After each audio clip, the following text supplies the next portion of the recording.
everybody. Tonight we will go deep into the realm of the unknown and question everything as we search for the truth. We will explore the possibility of countless phenomena within the ultra-spectrum, and together we will learn that it is all connected. This podcast is brought to you by the Experiencer Support Association, and it is a live stream broadcast. If you have a question, send me a super chat or become a YouTube member. This podcast is brought to you by the Experiencer Support Association. Take a seat, relax, get ready, and welcome to Beyond the Tinfoil Hat.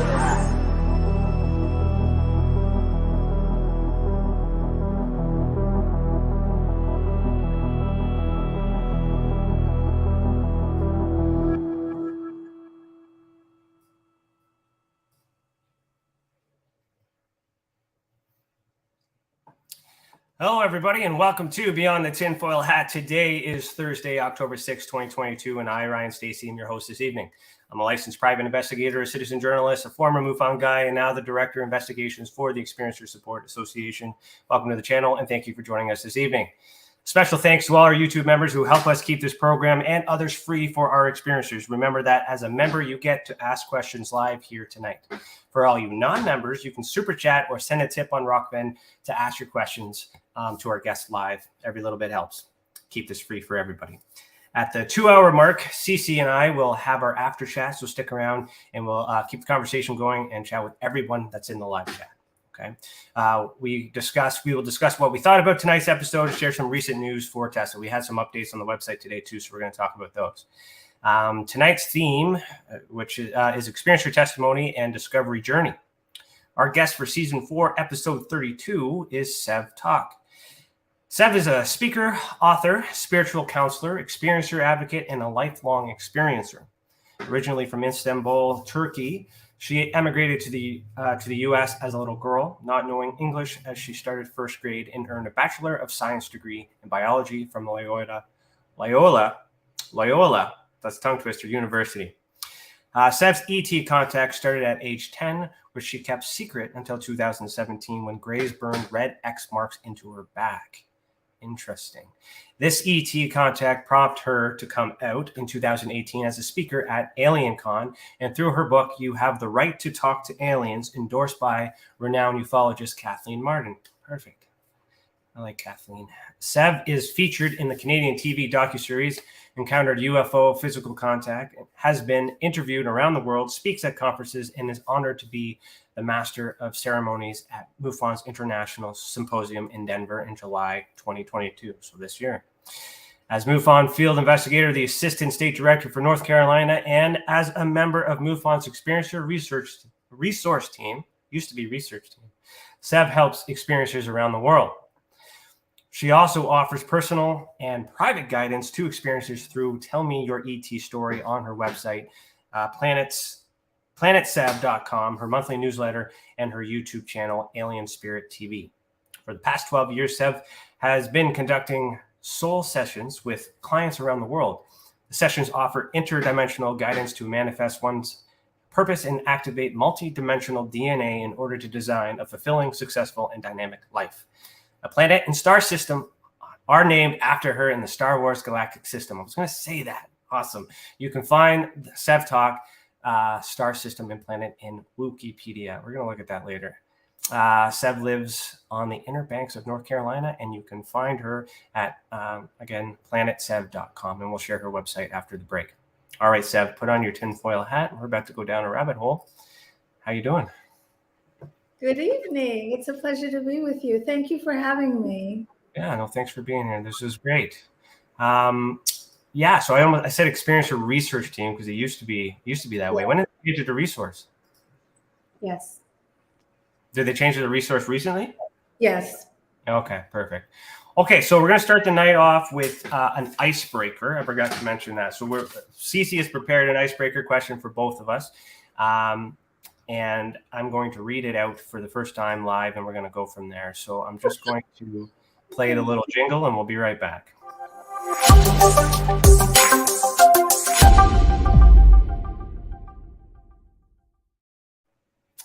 Okay, so her question is, name a movie or TV show character that best represents you and why?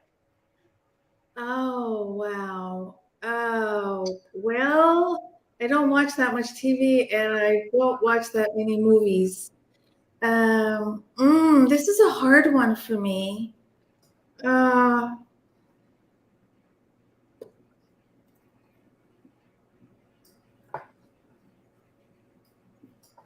I just don't watch a lot of TV or movies, so I really can't answer. I've been watching a lot of Green Acres lately. Okay. Anyone from Green Acres? Arthur the pig. Oh, okay. For me, I can't think of. That's a hard one for me to think of too for myself. Who would I want to play me in any movie? I don't know who I would be. I think it depends on what you think of me. There's good sides of it, you know.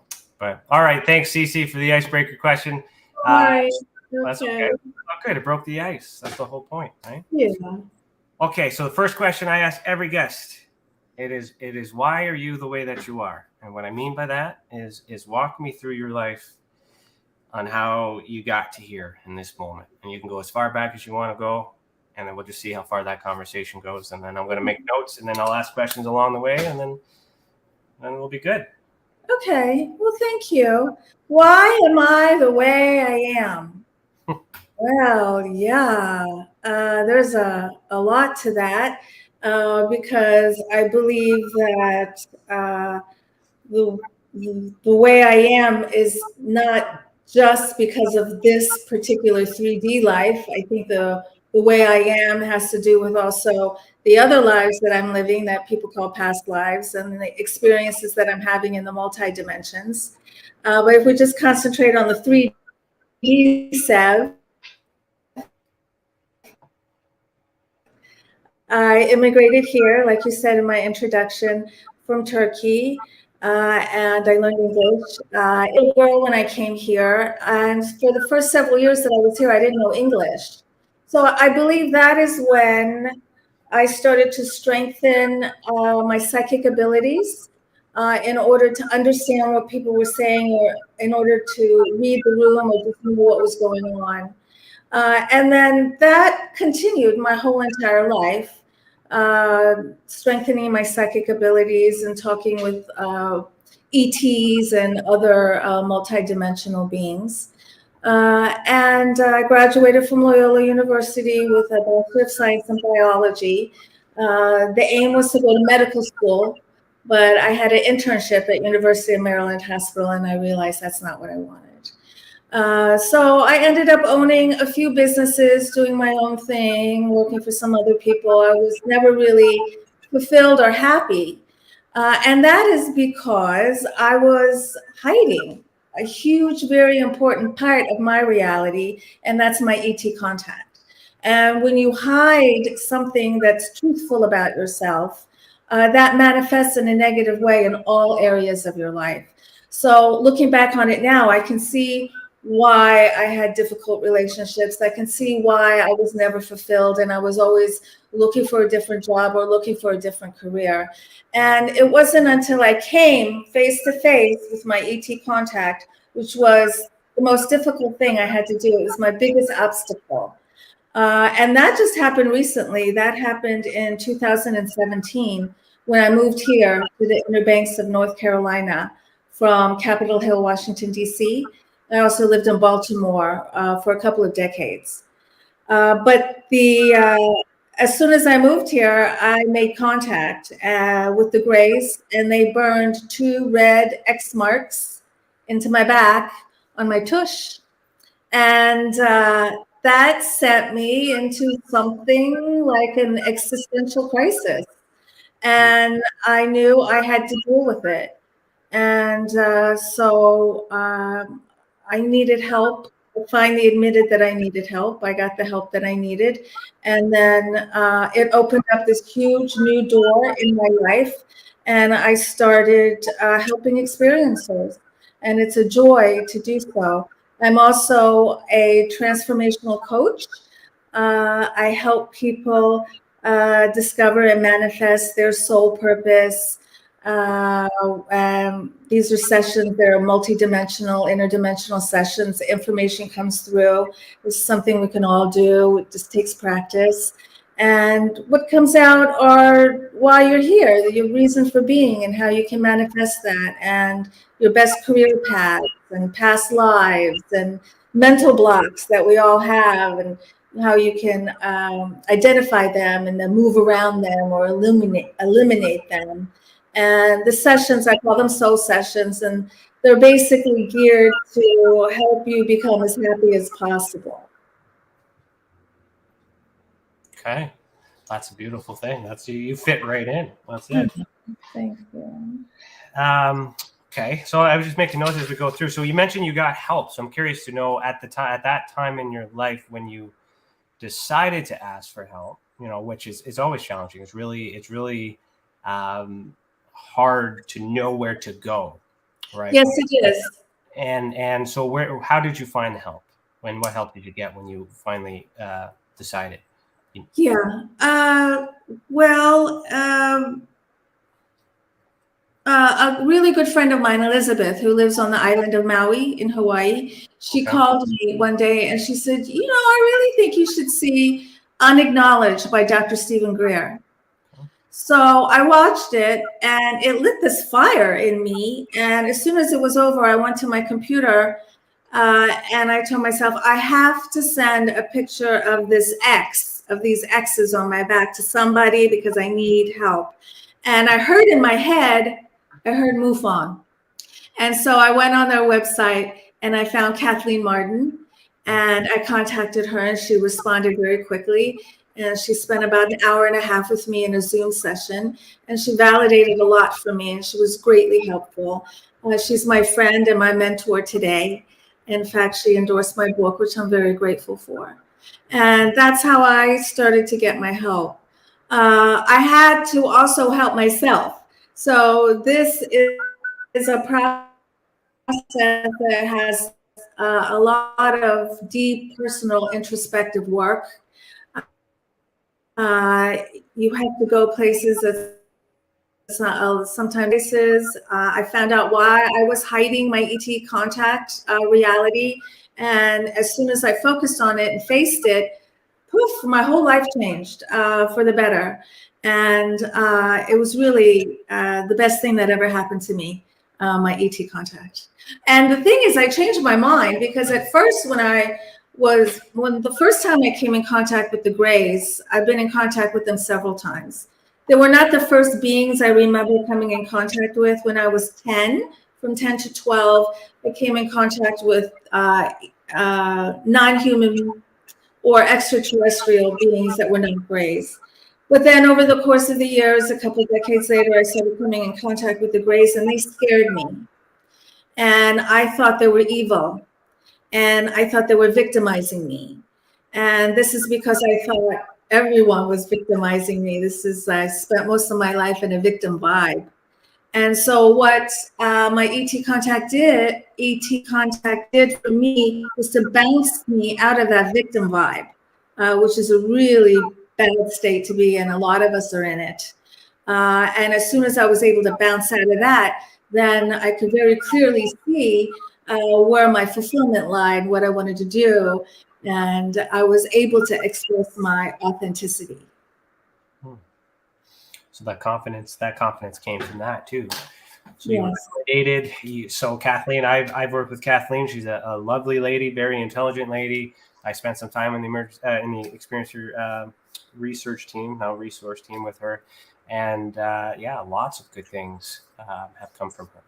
I'm sad to hear that she stepped down from that, but she just retired for a little bit. But so the idea, though, so what I'm hearing and what I like and what I appreciate is the pain, I guess, or the darkness, I suppose, that existed prior to just coming out. So, if you will, and once you've done that, everything changed. Everything got better for you personally. Yeah. You started changing the way you're thinking about things. You started understanding. You started learning. You started evolving, and now what you're doing is you're giving that back. Right? So you're providing support for experiencers. So how do you do that now? How are you giving that back? Yes. Well, I do that two ways. I do that through MUFON, and I also do it personally If you go to my website, planetsev.com, I'll tell you why I called it Planet Sev in a minute. If you go to my website, up there, True ET Stories, what does it say? ET Encounters? True ET. Yeah, ET Encounters. You can go in there and you can tell me about your experience. It's private and confidential, and I'll respond to you. And there's also a True ET Stories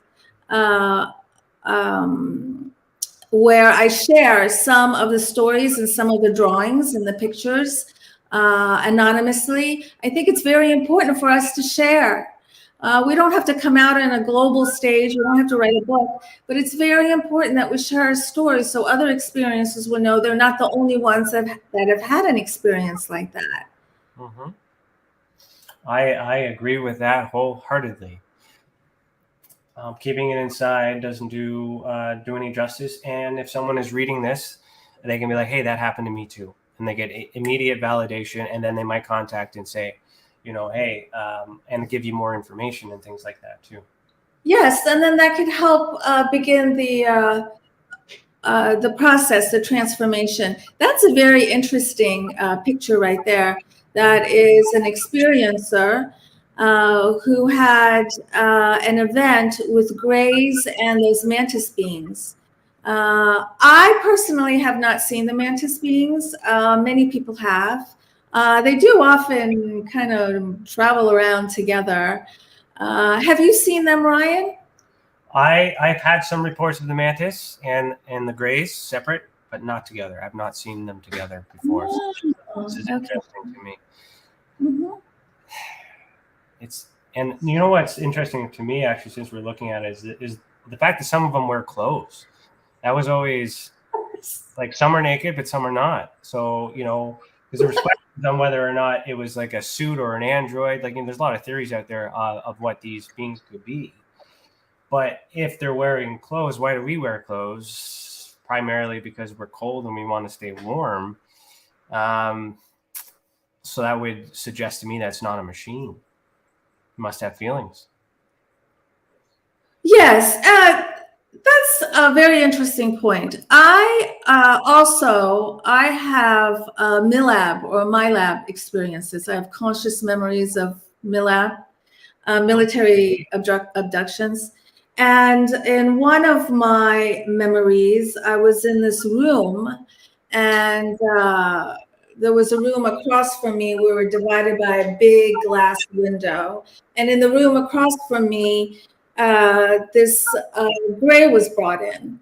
And I was told, that is the original gray. And then that one was taken out, and then a smaller one was brought in. And I was told, that's the hybrid of the original. And then that one was taken out, and the smallest one was brought in. And I was told, that's the hybrid of the original. And with each step down, sentience was lost. So the smaller ones felt robotic. The original tall one had a sentience to it. Interesting, because like when me trying to understand how everything's connected, all the theories should exist somehow being connected. So if some people are seeing different species or different versions of the same species, that would make sense as to why we can't come to a conclusion. But you've just basically explained how it all lines up.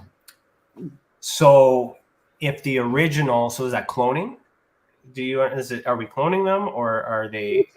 I don't know. If there is a cloning, who's doing the cloning? Because I have a lot of questions about cloning. I was shown a baby in a tube a few years ago. It was around 2012. And I have a picture of it. I think you have a picture that I drew of this baby in a tube. This is when I was living in Baltimore. And yes. Yeah.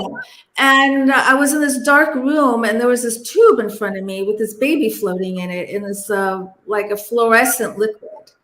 And I could not understand why I was looking at this baby. I didn't feel anything for it. And its eye, I saw one eye, it was open. It was the bluest eye I have ever seen. And even though its leg was positioned so that I couldn't tell the sex, I felt that it was a boy. And then all of a sudden, I felt like there was something behind me. So I turned around, and that's when I saw the grays, tall, medium, and short. And that's before I knew that grays even came in different sizes. And they said to me, "Oh, take your time. We're just going to stand back here. It's okay. Don't worry. Just take your time." And I didn't understand what I was taking my time for. I felt absolutely nothing for this baby. And then I popped out of it and I found myself in my bedroom. And I never really talked about that until years later, when I was in Roswell, New Mexico, a few years ago. And I had an incident there with the grays. And I was reminded of this baby in a tube, and I was given information about the hybridization program. I've also seen in my MILAB experiences hybrid babies that are not healthy, they're not well, and my job was to heal them. And I was with human-looking individuals with lab coats. It resembled a doctor's office. All of my MILAB experiences were in these the kind of like military type rooms that were just really drab in color, sparsely furnished. If it wasn't medical personnel, then it was young men, well, in their 20s and 30s. They all pretty much look the same. And I never had a good MILAB experience. I've had neutral ones, and I've also had, I had a couple that weren't pleasant. Okay. You don't have to talk about those, but have you talked to someone about the ones that aren't pleasant? You've worked through those? I have recently started talking about them. Okay. Yes. There's still a lot of questions about MILAB. If you like talking about it, if you know a lot about it, I'd like to hear what you have to say about it, because I'm not quite sure who are those humans. Are they Americans? Is it some other different group? Is it the government? That's kind of interesting, because my approach is trying to understand how normal it sounds, how it would make more sense that there's human or government involvement than this extraterrestrial being in control and coming through and doing that. There has to be some sort of agreement or some sort of arrangement in order for us not to be so easily able to capture, see, and do this and all these other things. So there has to be some regulation there. But the one thing you said is that as soon as you came to America is when you had those experiences. So I thought maybe there was something to do with America with this abduction phenomenon, because it's the location that you happen to be in when this started from you, which is what you said. And if my lab is government, I would dial back to that event to kind of figure out if there's any connection to a government source or anything like that prior to you moving over and things like that too. So, but what I understand with my labs is it's possible, it would make sense that the government has areas in which they can study consciousness. They can invade. They're practicing it. They're trying to use it. We have evidence that they've tried. We just don't have any evidence that they were successful. And if they were successful, did they cover it up? So it's possible. They knew it was possible where they got the information from. Otherwise, they wouldn't experiment with it. Fast forward 80 years, all that other stuff. Like it is definitely something that happens. Now, the challenge is when you go, and I call this place the ultra spectrum. So when we're connecting to this place in consciousness, this common place that we're all going,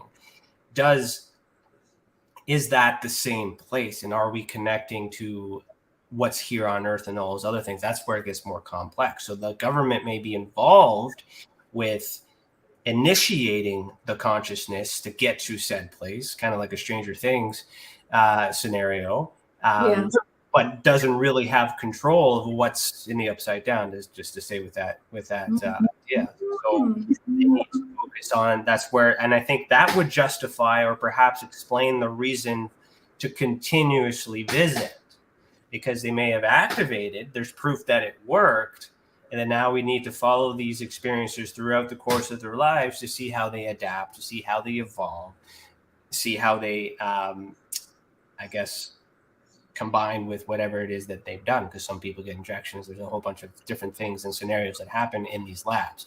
So if you want to elaborate more on your experiences, then we can talk about that. But I mean, as an experiencer, I don't like to pry on a live show. So yeah, thank you. I appreciate that. So I do believe that the government debriefs, or some organization debriefs experiencers, because we're given a lot of information. We're giving information about new scientific innovations. We're given information about psychic abilities. We're given information about the hybridization program, and we're also given spiritual information. And all of this information is very empowering for the individual. I do not think that the United States government wants empowered individuals. And so it could be a threat, this information that experiencers are being given. And the government wants to know what that is.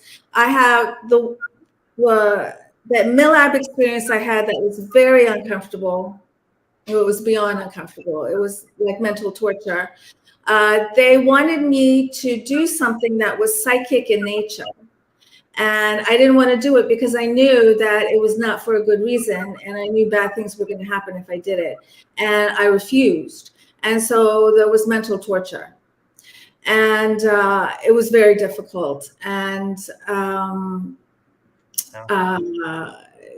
I don't want to go into all the details, but it's a little haunting. So they're taking the information that we have, and then they're trying to use it for their benefit, which is not positive.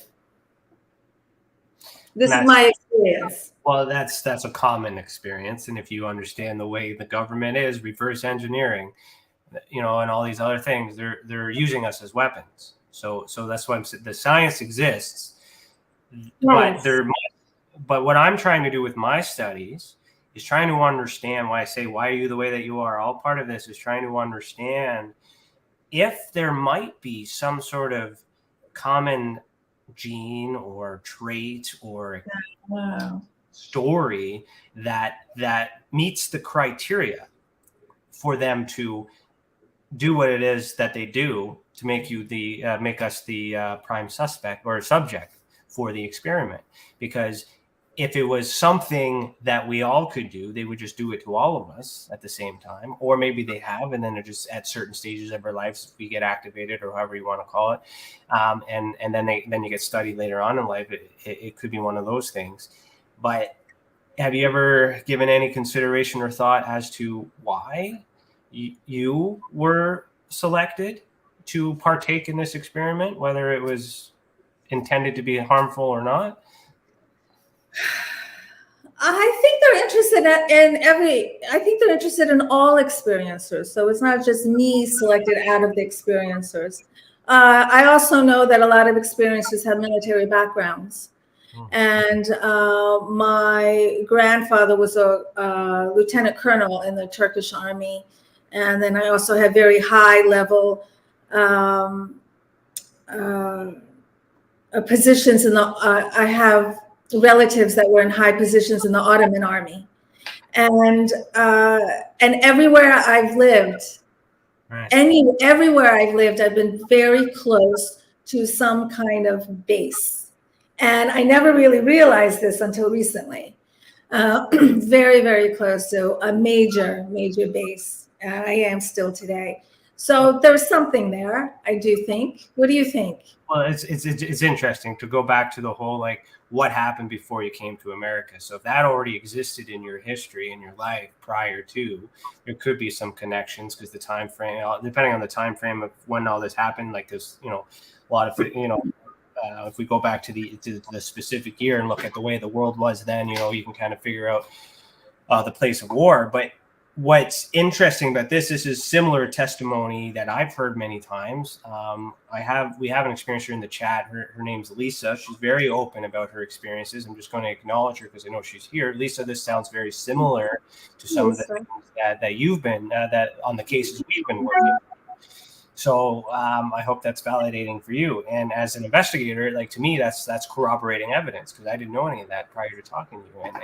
And I've always used this as my, she was my last case with MUFON, but my first one with Tessa when I started doing this, studying the experiencers segment of my career. So she's my patient zero, I guess is what I always say, because everyone to her, because she has a very unique and interesting case herself.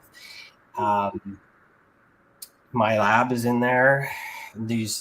Also another thing too, Lisa, I mean, I know your cases quite well. They're on the website, and she's quite open. She's written a book about it too. So I don't do this with all experiencers. I'm just kind of prefacing that, like, we know I'm okay to talk about it, but she's also mentioned the different sizes of grays too.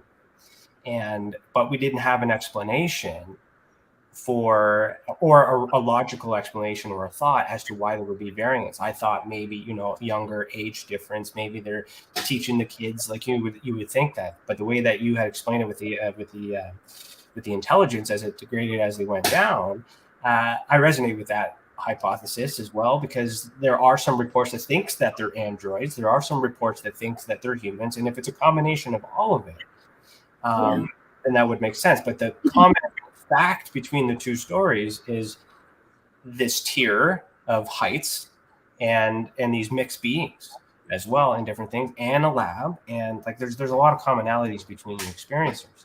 So what's not only as important as you experiencers coming out and sharing it is connecting other experiencers with other experiencers, so you guys can learn more. Because if you're being studied and she's being studied and other people are being studied, what are the chances of us finding someone who was in the same room or in the same lab that day? And then you have a witness, even though it's in your mind. And that's what I'm trying to find. I'm trying to find, other people that have been in these places, put them all in the same room, because you get a lot of people also report being on spaceships, and and they see other people there. Have you ever been on any spaceship? Have you had any experiences like that? Now we want to talk about those. Are you okay with that? It's okay. When I received the red X's on my back, I was in a room that I did not recognize. I don't know if that was a spaceship or not.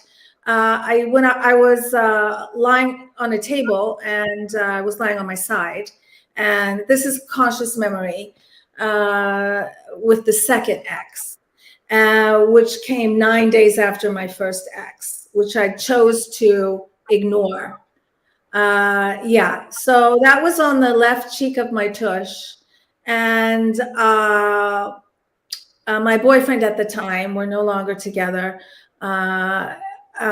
he was just as stunned as I was. And I told him, we're just going to forget about this. We're just going to forget that this ever happened, because that's what I had been doing my whole life. Every time I had a scoop mark or bruises or geometric shapes on me, or bright lights in the middle of the night in the hallway, or the beings in my room touching me, I would just told myself, just forget about it. I just filed it into the back of my brain. But this X made me go back there and take everything out from the back of my brain and bring it to the forefront. So even though this X was very scary and like I said, caused me to have an existential crisis, it was really the best thing that's ever happened to me. The second X was just like that, this one, but that one was on, excuse me, my right cheek. And they were right across from each other. Huh. So with the second X, I had this conscious memory of lying on a table in this room that was hardly had any furniture in it, and very low light. And I felt like there was something, I was lying on my side, and I couldn't move my arms and I couldn't move my legs, so I felt paralyzed. And I felt there was something behind me, and I couldn't move my head. So I turned around, and standing right here, just inches from me, was a gray. Okay. And we locked eyes. I looked right in his eyes, and in my book, I describe it as looking into two pools of black oil. and I was scared to death. There was no telepathic communication in the past. There was always telepathic communication between me and the Greys, but this time there was nothing, which scared me even more. So I turned my head back around and ding, my eyes pop open and I'm in my bedroom. And I decide to go downstairs because I'm very, very, very worried that there's another X on me. Because I'm thinking, if there's another X on me, I'm going to flip out. Like, I'm not going to be able to handle this. So I'm waiting for my then boyfriend to come downstairs. And he always got up before I did, but this time I got up first. And he came downstairs and I told him my memory. And I told him that there was also something else I knew that I had never known before. And that is that when I was on that bed in that room, I was on the moon. It's just a knowing that I had. I had never had that knowing before.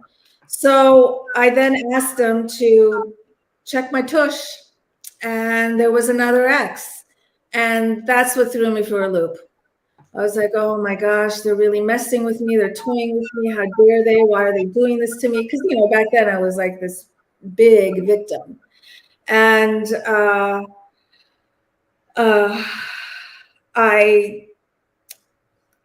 decided that I needed help. I had never gone for help before. And so I know what it feels like to deal with this all by yourself, not asking for help. It's turmoil, it's torture. And then often many of us cannot talk to family members. Maybe we can't even talk to our friends. But these days, it's a lot easier to get help, isn't it, Ryan? Because of shows like yours and all kinds of experiencer groups and all kinds of it is Facebook pages. If you're in the circles, but it's hard to get to expand this circle because of media and all these other things too. It's almost like a secret club, but it is getting easier because more people are doing the same thing, offshoots, different departments and stuff like that too. I do have some questions about it. If you don't mind me asking, is that okay? Is it okay with it on the screen? It's not re-victimizing or anything like that? We're okay? Okay, no. Perfect. I don't resonate. Do you remember, like, anymore? Are these scabs? Are these scabs at all, or what did this feel like? Give me more information. Okay, so when I ran my finger across it, I couldn't feel them. They weren't raised, but looking at them, they look like burn marks. And actually, a few months ago, I had these 3 marks put on my upper right thigh that over a course of 8 days, those marks started to change and they became like burnt skin, and then a geometric pattern emerged. And I put those pictures on my Facebook page. I'm on Facebook and Instagram, and I have a YouTube channel, Alien Spirit TV. And that I could easily see because it was on my upper right thigh, and I could feel that, and that felt burnt. That felt like something burned me. This I could not feel when I ran my fingers across it.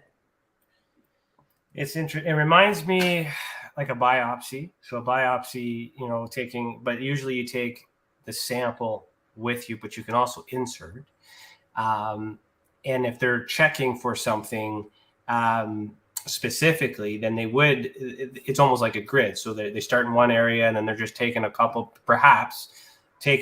samples or injecting a couple things in certain areas to do something or to study something. So if you have these, just rolling off of this, if you had these marks on left side, right side, and there was a third place too, right? No, I didn't say third place. Okay, so sorry. This was an eye-awakening experience? I'm sorry to interrupt you. When you said the third place, do you mean that the burnt mark geometric shape that I was just talking about? Yeah, just the same idea. Okay. So do you think, or have you learned or discovered any change medically or biologically for the better, perhaps, after this has happened? It's more a mental change. It's a shift in perspective. And it's a very beneficial shift in perspective. So, of course, I wondered, why did they put this mark on my tush? And I think there's a couple of reasons. I think first, just to get my attention, because they had been communicating with me and leaving marks on my body for years, and I kept ignoring them. So I like to joke in my head that they were talking to each other and like, how can we get this girl's attention? And they're like, let's just put a big red X in my ass. And so that got my attention. Hard for you to see it, though. It wouldn't be easy for you to notice unless you checked in the mirror or something, or someone else saw. No, what happened was I was in the kitchen unpacking because we had just moved. This happened my first or second night that we just moved. And while I was unpacking the dishes, it felt like something bit my butt and it hurt, like a bug bite or something. So I yelled over to Patrick. I'm like, Patrick, will you look at my butt? I think a bug bit it. And that's when I bent over and he looked at it and he didn't say anything. It was just silence, which scared me. I'm like, well? And he goes, yeah, there's a bug bite, but there's also a red X. And I was like, what? Take a picture. When I saw the picture, I knew it was the Greys. But I didn't want to go any further than that. I just wanted to ignore it. I wanted it never to happen again. I just wanted it to end right then and there. But it didn't. 9 days later, I came to in my bedroom with that conscious memory of being on that table. Interesting. We still need to try to understand the why, right? So, like, also, so it is said that Kundalini energy rests in the lower part of our body, like where the tush is. And when Kundalini energy is activated, what happens is you are compelled to be your authentic self. You want to know the truth about everything. It's a driving force. So I think that might have something to do with it too. The only fact that I'm aware of is having allergies is when you have a bad allergic reaction, they usually insert the needle in the butt because it's a large muscle and it gets to the heart real quick. So that's why I'm trying to understand if they were extracting or implanting, right? So if something had touched, some device was used either once or several times to add something or remove something.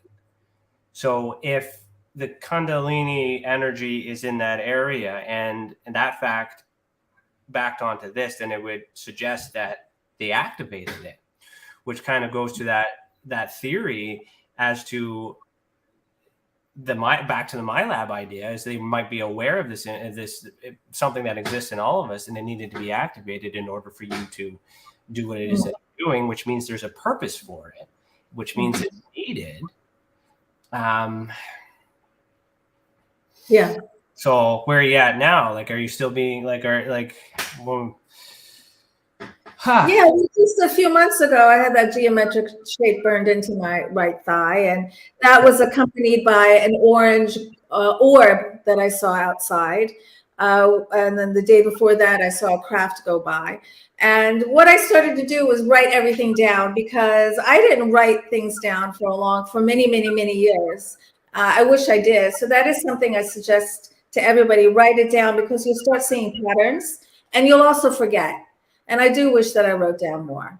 But now that I finally started writing, it was only because I wrote down that I saw the orb and that I saw that triangular craft go over the trees. And then I wrote down that burnt geometric mark in my thigh. That's when I saw, oh, those all happen together. Because one thing experiencers tend to do is we tend to think of our experiences in an isolated way. We tend not to weave a common thread through them and to see them in some kind of sequential order. A lot of times we just see them as individual events, but they're tied. They're all tied together. Mm-hmm. With our reporting system, we allow paranormal experiences as well as consciousness experiences, not just UFOs. And what I've been doing with my research is with the individual experiencer. Is I'm investigating each of these cases on an individual level, and trying to compare the paranormal, like remove the paranormal and UFO archetypes, just to compare it to the experiencer. But at the end of working with an experiencer, and Lisa's one of these examples where she's reported multiple times, because you remember different events at different times of your life and stages. But once we map it out for the experiencer, we see this timeline, and this timeline usually starts with some sort of contact. That seems to be common. And I'm working on a report right now, 4-year report to explain that. But it some sort of contact, whether it's government or alien or paranormal, does some sort of insemination of some sort to the human being, and then all of a sudden that's when they start seeing ghosts, and then they start having consciousness experiences, poltergeist activity, mid-teens, and then become consciousness, and then Reiki masters and healers in their end of life, a little closer to the end. So I'm starting to see that pattern, but they believe it to be paranormal. They believe it to be ghost, and they separate that. They don't think that it's connected to the ET phenomenon, which is why I had a lot of challenges with MUFON, is because it was like this, like there's more going on than just UFOs, which is why I joined the research team with Kathleen Marden, which really got involved with abductions. So that's what I was very, very interested in, is seeing the parallels.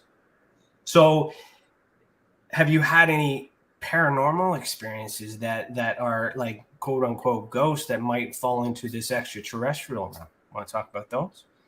Yes. Oh, well, that's been happening my whole life. Okay. Talking to dead people, having beings appear, communicating with beings. That is just the way my whole life has been.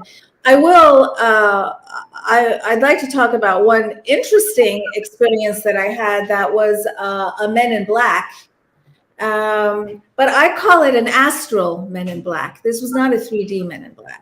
So going back to what you were saying, Ryan, about the government experimenting with consciousness, what is this astral Men in Black that appeared at the foot of my bed? Was it by government? Is the government advanced? We all know that they've been doing a lot of experimentation with the mind. Are they advanced to the point where they can enter our minds or send these interdimensional beings to us to mess with our minds? Can our government do that? Can other governments do that? Very possible. Very, very, very possible. It could be that this astral Men in Black maybe was sent by the government. But what happened was, I had a girlfriend come and stay with me, and it was the first night that she was staying with me. And in the middle of the night, she was staying in the guest room, and in the middle of the night, she came into my room, and she crawled into my bed, and she said, "I'm scared." And then at that very moment, I sensed something at the foot of my bed, and I turn around, and it is this very tall, black shadow. The room was dark. It was nighttime, but this was blacker than the darkness. And it looked like it was wearing a suit. It looked like it was wearing a hat, that whole thing. And as soon as I recognized it, it shot this energy from it into me, into my chest. And yes, it looked like that. Did it look like that? Yeah. Is that an astral Men in Black in someone's bedroom? I'll explain. I'll let you finish, and then I'll bring that back up, and I'll. That's what it looked like. Yeah. Okay. And no facial features or anything, just solid black. And so it shot energy from it into me, into my chest. I felt it come in, and it was like tentacles, and it got a hold of me, and it felt like it was pulling my essence out. It felt like it just wanted to completely overtake me. And it was very, very powerful. And I have learned, I didn't know this before, but when I was younger, but now I've learned that I'm in control, and that it's not in control, I'm in control. And so I said, no, you can't have a part of me. Whatever this is that you like put inside of me, you have to like retract it and take it back out. But it didn't want to. So there was like this energetic battle. And I felt like I was fighting for my life, and it was scary. And I did not back down. And eventually it just poof, disappeared. So the next morning, I asked my girlfriend how she slept. Did anything weird happen? And she goes, yes, something weird happened. And I said, what? And she said, well, first of all, she said she did not come into my bedroom and crawl into my bed. She does not remember that at all. But she said, while I was having my Men in Black experience, she was in the guest room, and there was a window there overlooking the water. And she looked out the window, and there in the sky was a hologram or a holograph of Jesus Christ. And she's getting these messages. And the messages were like, we can do this. We can just create this vision that's not real, like a hologram or a holograph, to fool you. That's the experience she was having. So I find that this astral Men in Black is somehow tied to whoever was giving her that information, because that's not positive information. If the government can indeed do something like that, and I've heard that they can, it will be used in nefarious ways. And so something unusual happened that night, where there was a darker energy that was brought forth. And I do believe that that our darker energy came from my friend, because unfortunately she had just started down that rabbit hole, the political rabbit hole of, Hillary's going to be arrested tomorrow and they eat babies, and it just went on and on and on and on. And that's a really negative vibe to be in. And when you are engaged in low frequency thoughts or in low frequency activities, that changes your personal vibratory field, brings it down. You're not resonating at a higher level, and you align with beings that have a similar vibration to yours. And so she was aligning with these lower frequency beings. And everywhere we go with our beings, we go with our peeps, our spirit guides, and all the other things. Everywhere we go, they're there. And so even though you're trying to keep a high frequency, it could very well be that there are lower frequency beings that just kind of want to test you or just pop in every now and then. And especially if they belong to your friends, it could very well be that they are in your house. Mm-hmm. I like that you called it an astral Men in Black. I mean, I wrote that down and I was holding on to that thought this whole time, because the hologram technology, and that technology could be this paranormal stuff that we call ghosts. It's just not understanding what we're seeing if it's government related.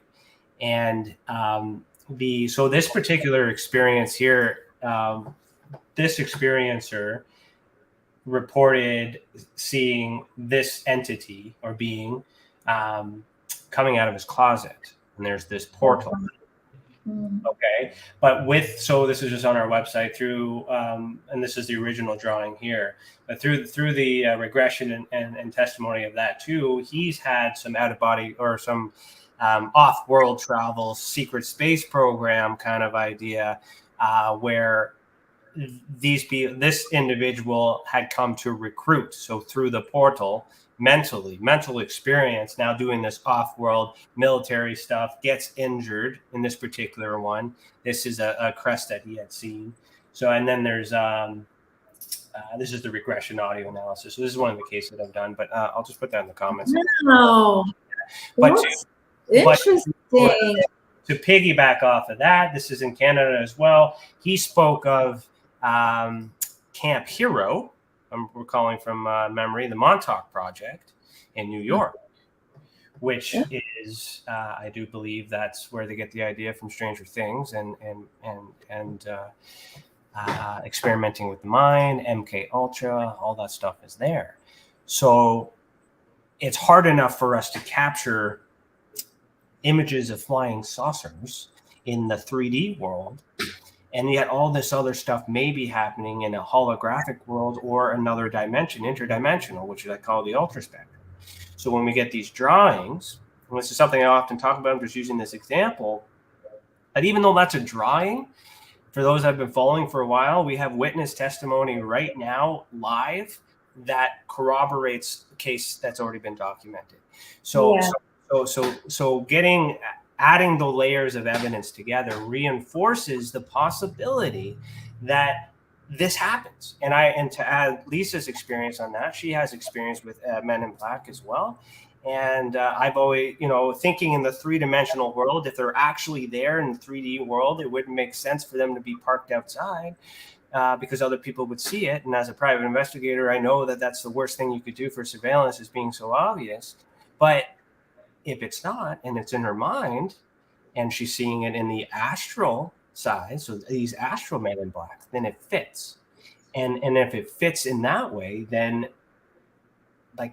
this is why the experiencers are very important. This testimony like this and others is disclosure, because as more people come forward and share their story, you have a credible background. You have lots to lose for coming out and saying these things, right? So that speaks to the testimony too. So what is your end game? We're going to go into to a commercial break soon, but what are you hoping? What is the world that you're trying to create for you and everyone else with your work? Now that you have all this information, you're an experiencer, you've learned it's something that's happening. You have these abilities. You're doing good things, but why? For consciousness expansion, individually and collectively. When we realize that there is more to us than just this, and that we are active in the multi-dimensions all the time, that really makes us realize that we're unlimited. We're not limited as many of us believe we are, and that we really have these innate powers of manifestation and the ability to find peace and fulfillment. But if you're living in this very restricted version of Earth, just based on what others are telling you to believe, that's really when you don't feel unfulfilled, when you feel depressed, when you feel hopeless, when you feel limited. And so consciousness, the expansion of consciousness, is really going to help us all pop out of the various matrices that we're all stuck under, the matrices of struggle and the matrices of oppression. We can all bounce out of that as we broaden and expand our consciousness. So that's why I'm doing this. It's all about consciousness. It's all about just opening people's minds that you're unlimited. Mm-hmm. I appreciate that, and thank you for doing that. So we're going to pause right here, but we will be back after our commercial break. If you're listening to the audio-only version, head over to youtube.com/The Experiencer Support Association to see the video that goes with this audio. Remember, you are listening to Beyond the Tinfoil Hat, a podcast by the Experiencer Support Association, and we will be back in about 5 minutes. It's your business. It's your property.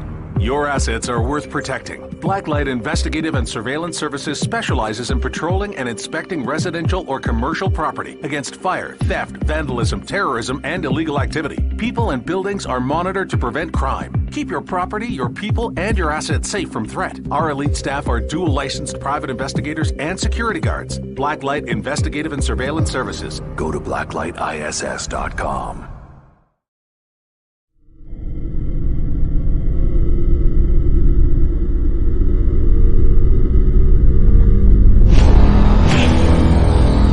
The same thing that draws aliens to our planet is the same thing that draws us to others.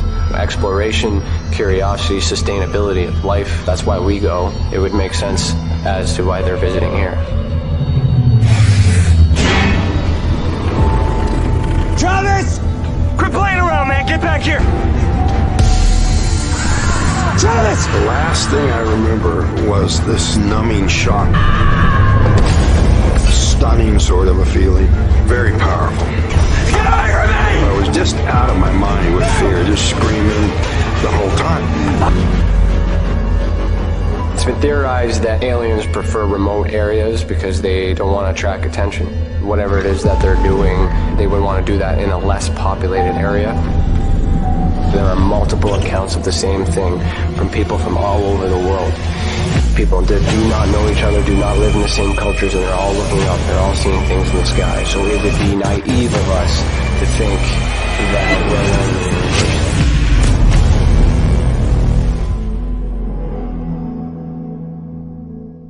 Ryan is one of Canada's leading new UFO investigators. He conducts and oversees UFO investigations on a constant basis and was really taken by his research. He's compiled a tremendous amount of data regarding UFOs in Canada. Just as interesting, he really goes over how UFO investigations are done and what are some of the mistakes that people make when they submit evidence. Note for starters, don't edit your videos or photos before you send them.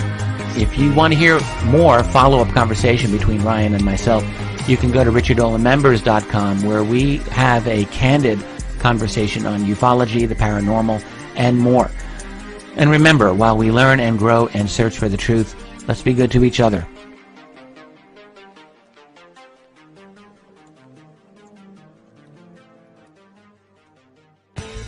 Welcome to the Observation Deck, a state-of-the-art, one-of-a-kind virtual platform that takes video conferencing to the next level by using avatars to navigate a campus, just like you would in real life. First, you install the application and design your very own unique avatar. Then you're free to explore the various areas of the campus at any time from anywhere.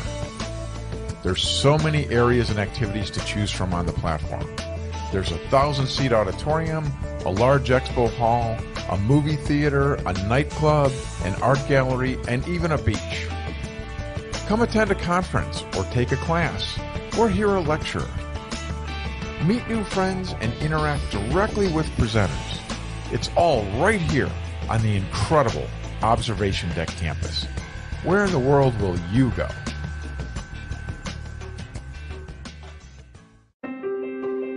Have you ever wondered, or maybe just thought to yourself, if there were others just like you? You know, people with extraordinary abilities, psychogenic advancement, and perhaps unique intuitions. Maybe you just wondered if there were other people who experienced unimaginable, unexplained, or even unusual and paranormal events. Are there people who have more questions, more fears than answers? Well, you're not alone. You've never been alone. We believe you. Sign up for EA today by going to tesacan.org/EA. That's TESACAN.org/EA.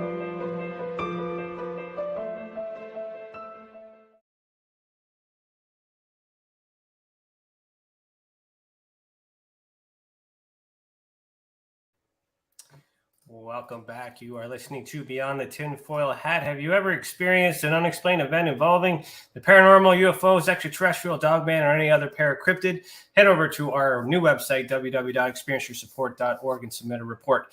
Let the others who have already reported be that example that proves that we are making a difference. And if it wasn't for these reports, none of us would be able to do what we do. And for that, we thank you.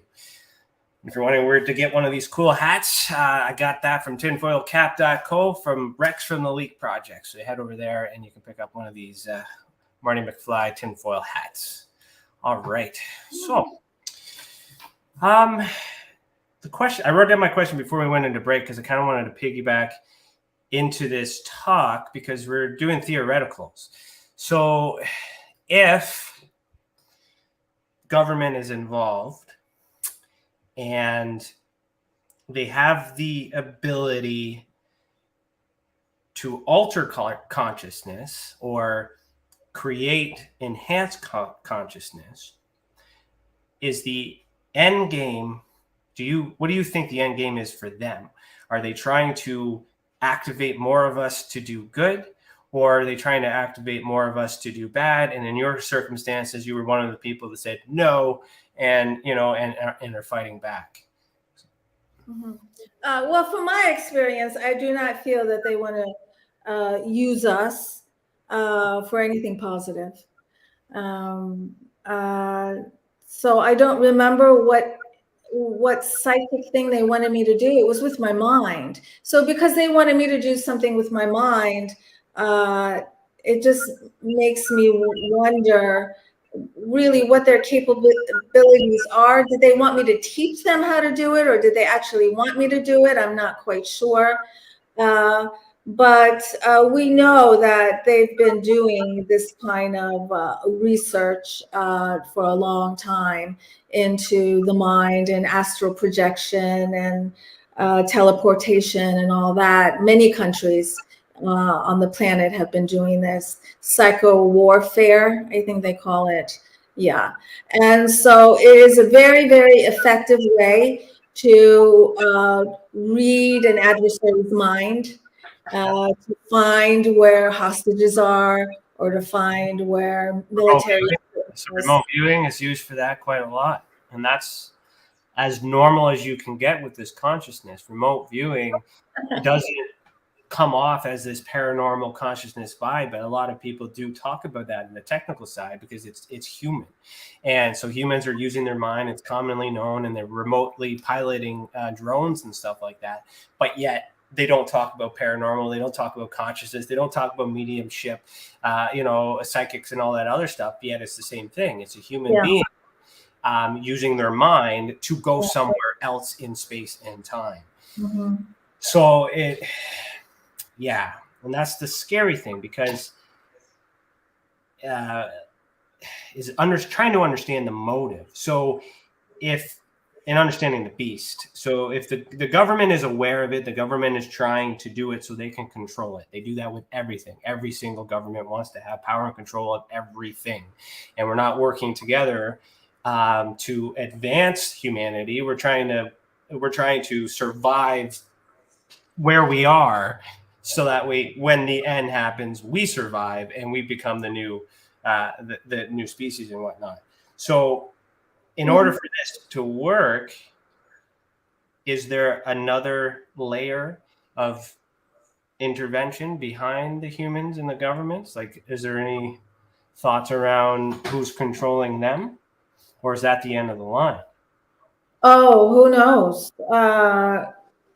Who knows whether it's a human ultimate controller, or maybe some other multi-dimensional entity or group, or even just a consciousness.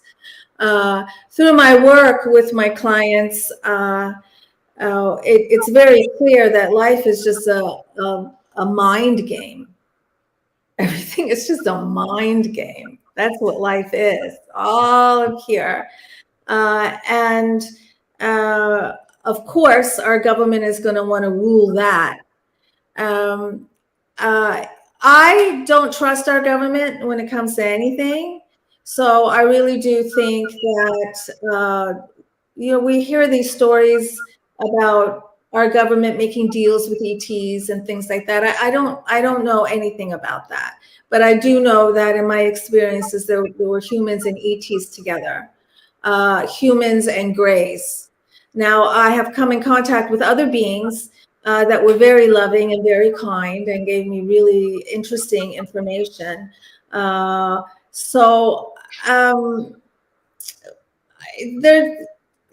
a whole world out there. I mean, there's so many dimensions, and there's so many different entities and beings. It's unlimited.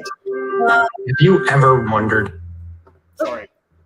That's okay. It's unlimited. So it's really hard to just really actually come up with some kind of logical explanation for any of this. I can just talk about my personal experiences, and because there've been quite a few. But I know that human beings, are communicating with a variety of different beings. One thing that humans like to do is to categorize And also, human beings like to have this sense of belonging. So there is a lot of emphasis, in my opinion, put on where am I from? Am I Palladian, or am I from Venus, or who are my people? What star nation am I from? And I don't really get into all that because I believe, since I believe that our soul is split into a variety of consciousnesses at the same time, which we call past lives, which are all happening now because quantum physics says that everything's happening now, that really we have the experience of being a variety of different beings, of being ETs, and a variety of different beings from a variety of different planets and dimensions. So just to say I'm a Palladian, to me, is very limiting. You might be a Palladian, you might be a million other different things. But humans like to try and make this as logical as possible, and humans love self-definitions, love to give themselves definitions. And definitions can hurt you, and they can also help you, and you can always change your definitions. So I don't know, Ryan,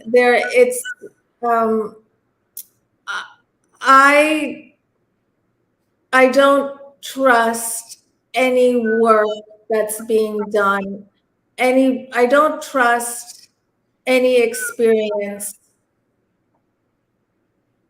that I have with ET if there is a human involved. And what I mean by that is I worry that there is an ulterior motive that is negative. Yeah, and I appreciate that. And it's trying to understand how it's possible, because if you can figure out if it's possible, then it feels more true to being accurate to the reality of things. But it's also not true because it's still theory, unless you're an experiencer and you have these answers. So the thing that has always concerned me with the ability to reach us is, if they're extraterrestrial and they are gods, or they're from other places, they have the power to connect with us at any time in any way. They don't need the government. So either the idea of the government trying to do it or figure it out, there could be some small attempts, but they're not successful, or they are successful and this is the result of it. But the good beings that kind of come in the middle of everything have to be coming from somewhere else. And when you mentioned the Palladians, under the understanding and the research suggesting, based on their own testimony, that they come from that particular star system, but yet they're also called Nordics, so from the north, and they could be native to that area because we are, and things like that. They could also be humans that are there. And if you look into Norse mythology, all that stuff, the gnomes and dwarfs and all that stuff, and Jotun, yeah, with the trolls, the blue trolls, and all that other stuff. So there's a lot of parallels with mythology that keeps it here on Earth. Yes. 7 realms, 9 realms, or whatever you want to look at.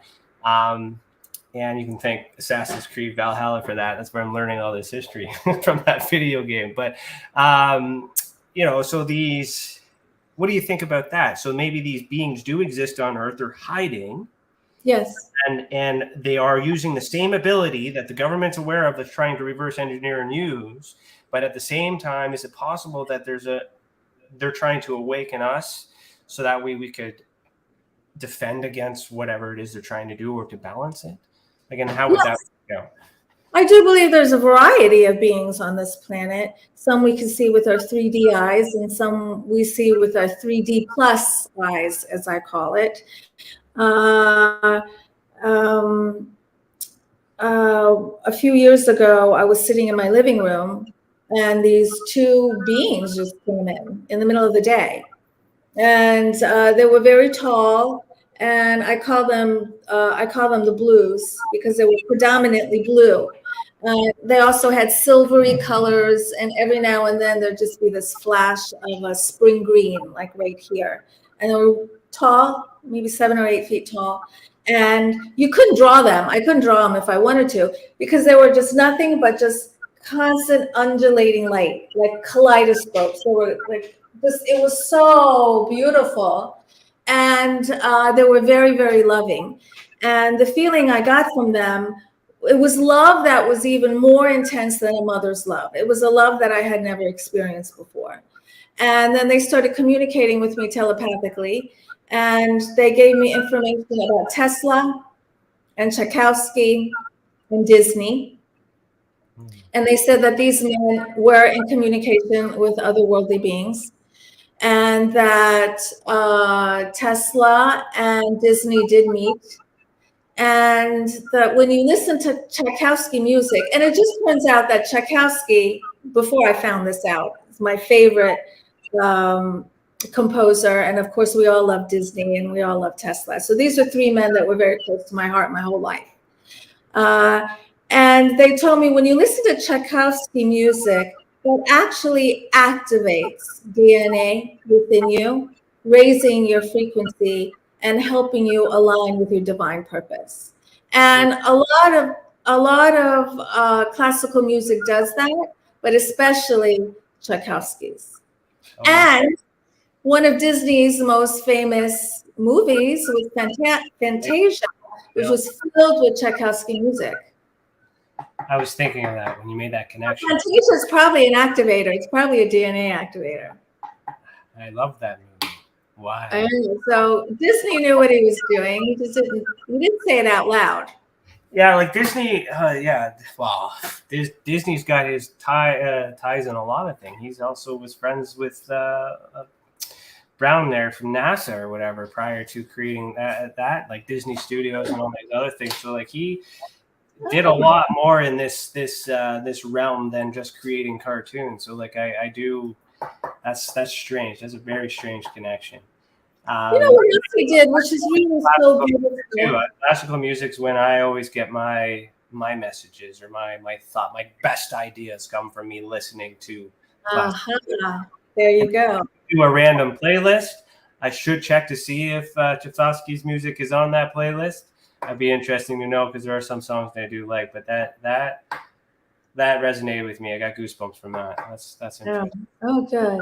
Yes. So then that's an example of man knowing the same idea but using the mediums to enhance. So we always have good and bad in this world. We're going to have, with great power comes great responsibility. So is there going to be a point where one takes over than the other, or is it always going to be this fight? Are we always going to have this balance? Do we need balance, or should it be all good? Or should it, obviously we don't want it to be all bad, but that relies on us and what we focus on. Right now, I can only speak for Americans because it's the population that I'm the most comfortable with and have the most experience with. But Americans love murder. They love to watch people get murdered, and they love to read about murder. It's warped. To me, it's so bizarre and strange. And that is such a negative energy. And we're just surrounded by these blankets of negative energy. The most popular movies and books and all that kind of stuff is about murder. And so as long as a society, we resonate with this low frequency, we're not going to be all good, as you were saying. It's really up to us, and by expanding our awareness and our consciousness to pop out of the lower frequencies up into the higher frequencies. And that's going to mean a change in what we focus on. Right now, we're all about fear. That's it. Americans are all about fear. That has to change. That also has to change in order for there to be a mass landing. And so we have to work on ourselves. Mm-hmm. And being a Canadian, I'm also raised on American television, though. So we don't get a lot of Canadian stuff that's been broadcast on our television. Everything usually is American stuff. And that's the same things that we watch. And we happen to like some of those things too, but it's what's available. So there must be, so maybe we dive into that. Why do you think those type of people are fascinated with that? Is it that they like people getting hurt, or are they angry with themselves, and there's validation because that it's a me too. That's a scenario that happened to me, and they got what they deserve. So it's a justice thing. Like, is it what if that's the reason why they're trying to draw in this negative energy? There should be some purpose other than entertaining, because it shouldn't be murder. Should not be entertaining. I know. The news is slogan usually is, if it bleeds, it leads. And that's, if there's something interesting on the news, we're like, hold on a second, someone got hurt, let me hear what happened. Right.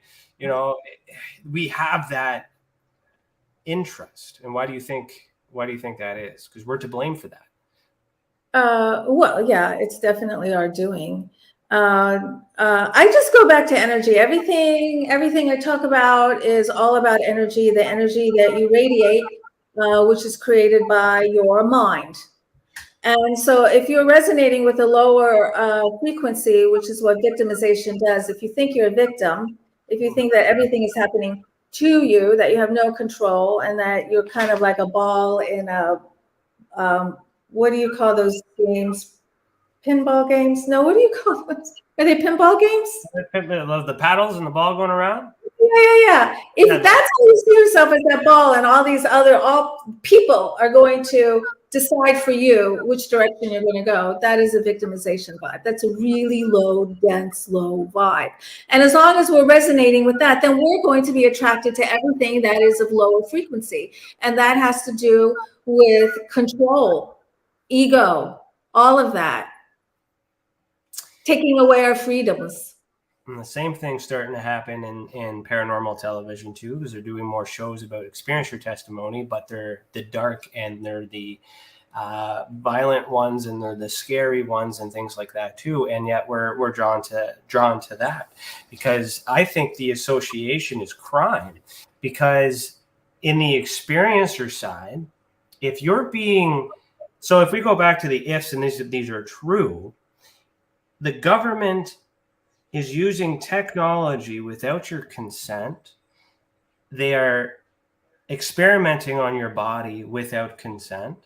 They are visiting your mind without consent. They are visiting your house without consent. Those are illegal. Those are crimes against humanity.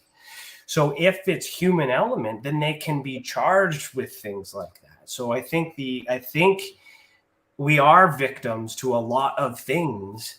And we're drawn to it because we want to know how it worked out, so that way when we ever come in these scenarios, then I see those parallels in these paranormal sides too, because we're victims too. Because if it's intrusion, it's trespassing, it's harmful, sometimes in some cases sexual assault, like it is not a good thing. So let's come back to the support element. So that This is establishing the need.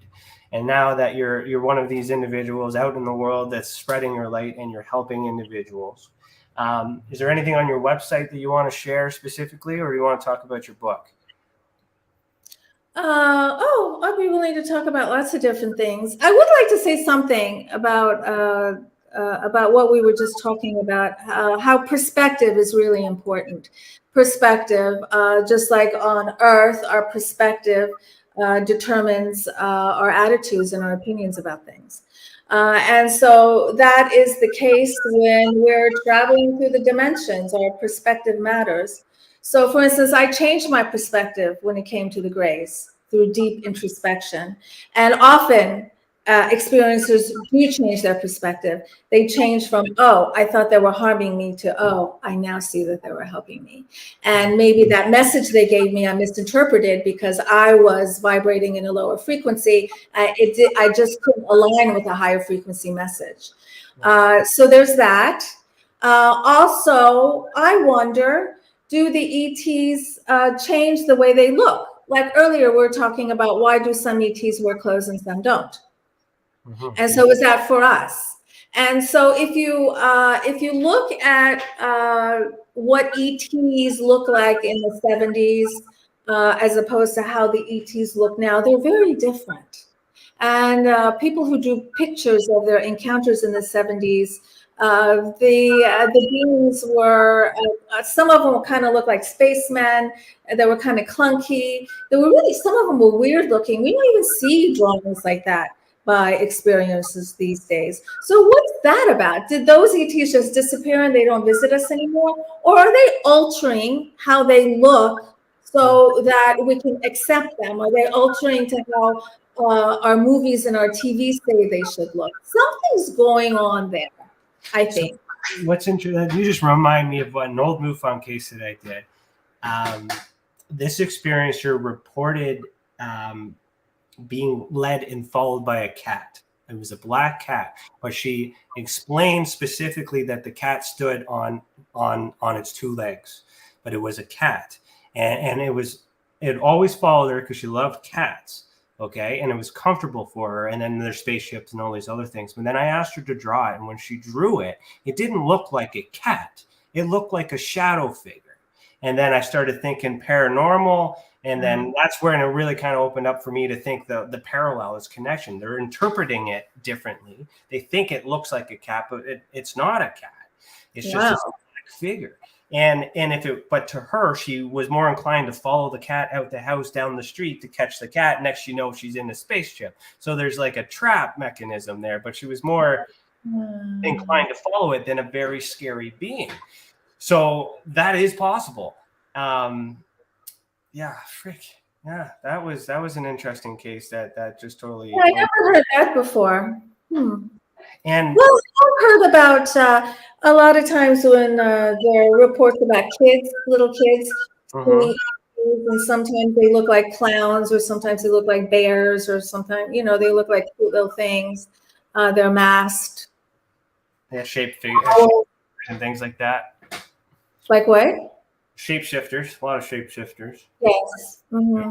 And so there's some manipulation being done to make us maybe feel more comfortable with the way they look. And maybe if we really saw the way they looked, we'd be so freaked out that there couldn't be any kind of experience.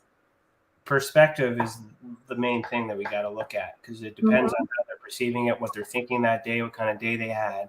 And things that I always use when I'm working with experiences is try to prove the intent, try to prove the motive.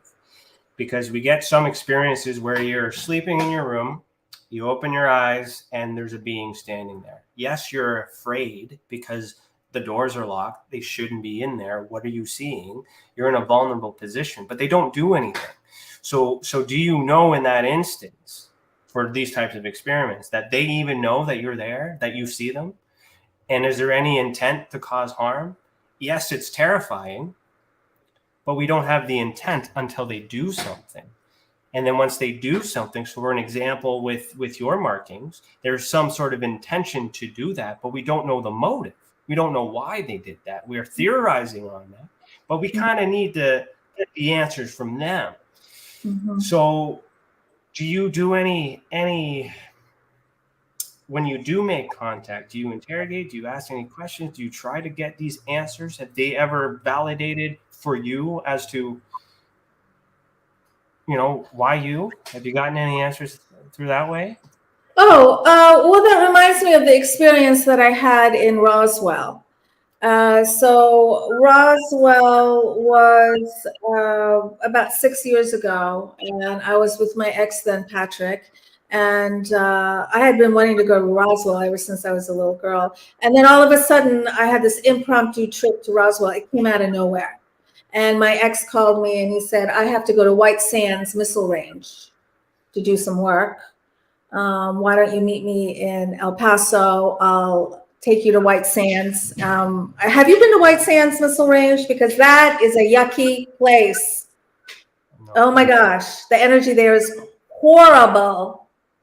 I did not want to be there at all. And the whole time I was there, I could just see in my mind's eye that there were offices or there were hallways under the ground. And I just wanted to run. I did not want to be there. So we eventually made it to Roswell. And we went to the museum. It was fun. And we go to the hotel room. And he's in the bathroom. And I'm on the bed just switching channels on the TV. And I think to myself, I wish that show People of Earth was on. Did you ever watch that show, People of Earth? I don't think I've seen that. No. I think it was only on for 2 seasons, and it was produced by Conan O'Brien, who I think is a ET. Really? Yeah, and it was a funny take. You think he's Canadian, is he not, Conan? Is Conan Canadian? I'm not sure. He's definitely a hybrid. Huh. So it's this really funny show. It's a funny take on this experiencer support group.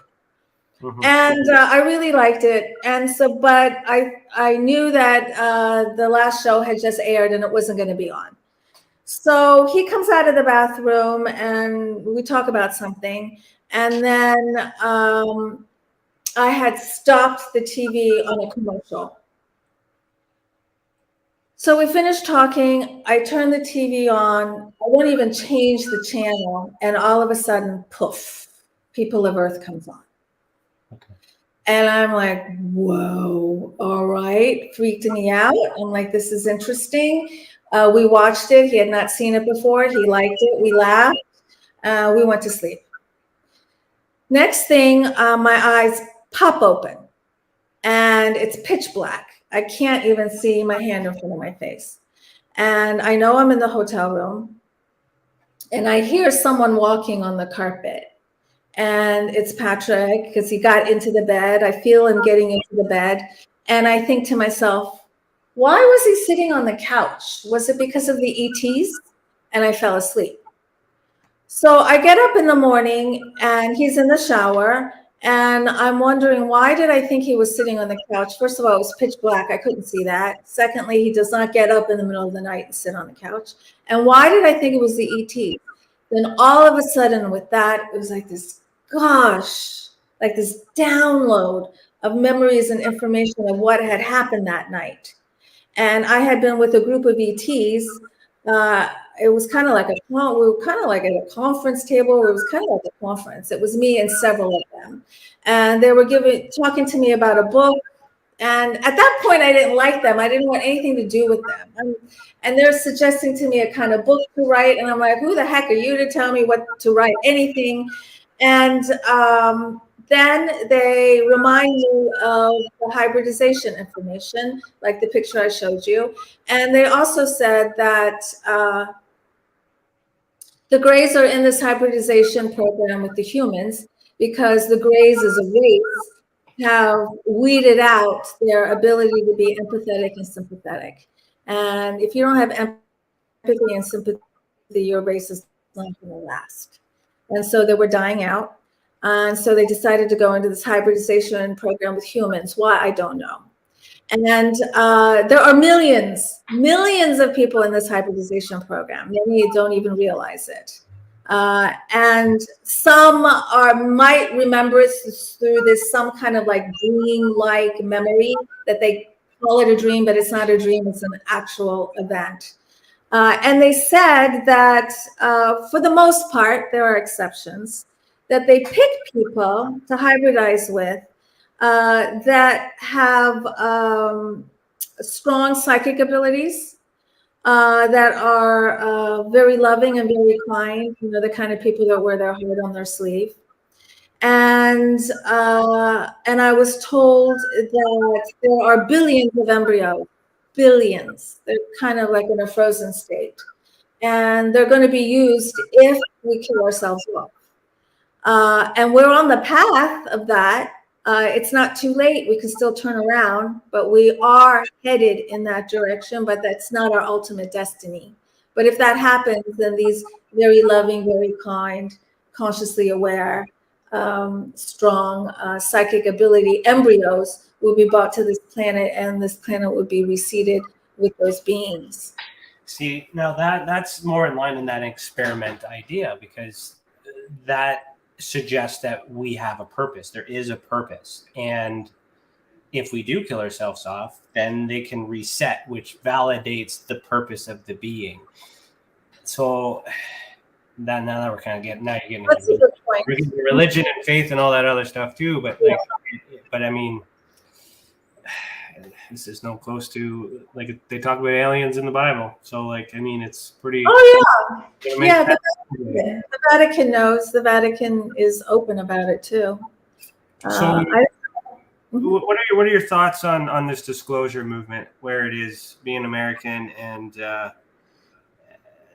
I guess on the UFO part? Is that helpful for you as an experiencer, or is that something completely different? Because you mentioned you don't trust your government, so with everything or anything, I'm just curious to know your thoughts on the recent push on disclosure in the States.